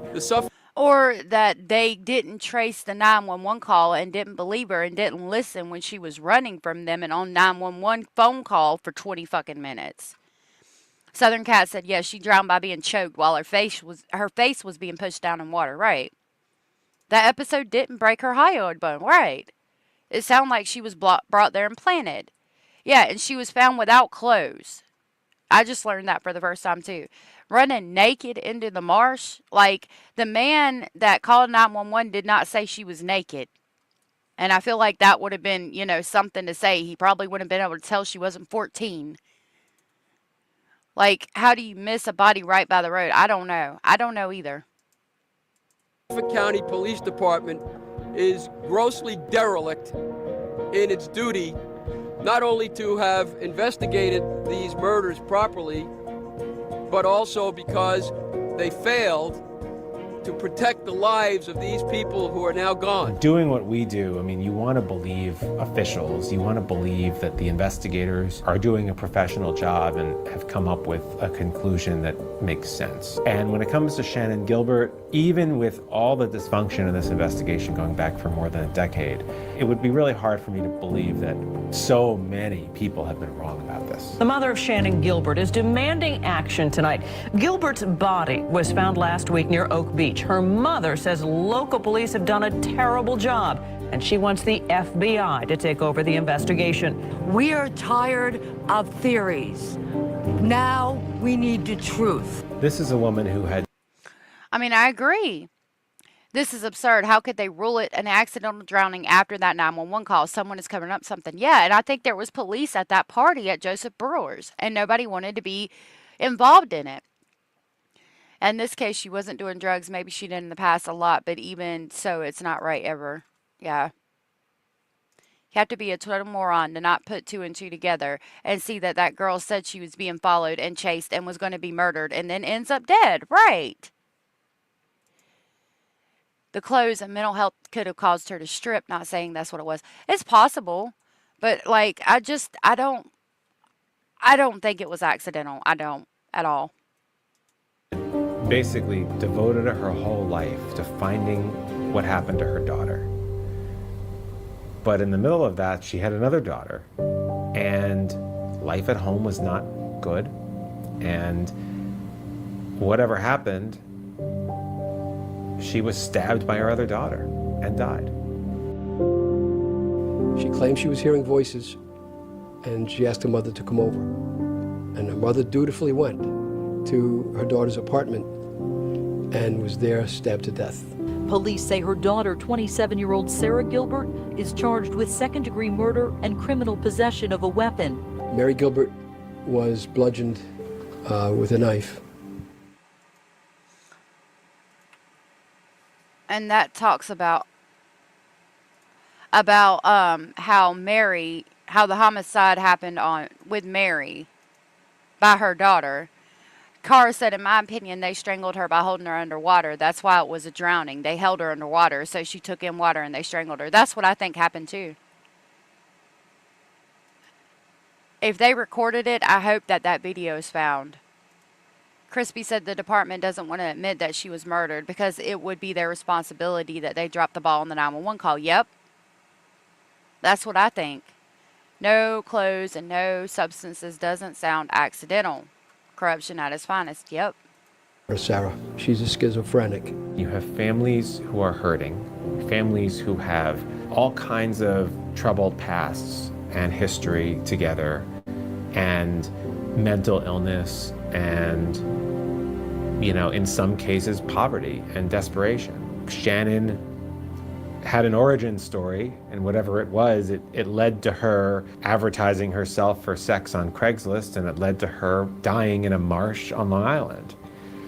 And so the family she left behind wasn't any better off for it. In fact, it just exacerbated the stress that they no doubt had, whatever the stressors were. And in the end, one of Shannon's sisters, who we had gotten to know also, murdered their mom.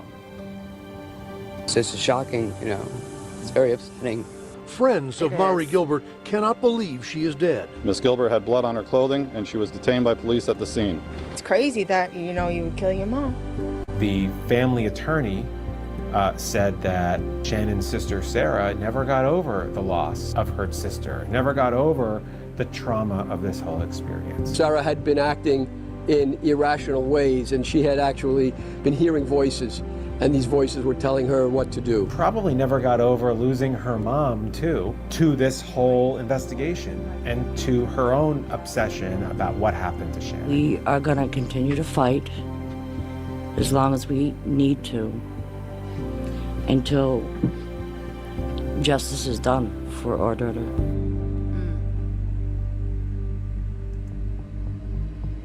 Now, okay, so I'm gonna pause it there, and I'm gonna go for the day. I hate to do that to y'all, but we will finish watching that tomorrow, and we'll continue to go over the other videos I have. I have the interview that Rex Heuermann did for the architecture position. I have an article that talks about the daughter thinking that her dad did do this. I have, what else was it? Oh, information about the DNA and why this hasn't been to trial. Take notes, Jen Soto. A real mother looks for their daughter. Exactly. Exactly. It's very tragic. Oh, okay. Well, you be safe, Birdie, and have a good day. That's also bullshit. She was on something. You can hear it in her voice. You can. You can. You absolutely can.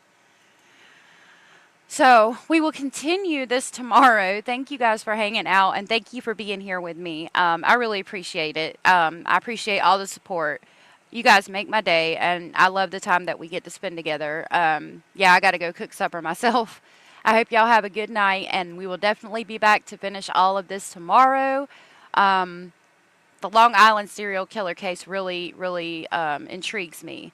So I'm glad y'all are here to watch these documentaries with me and talk with me about it.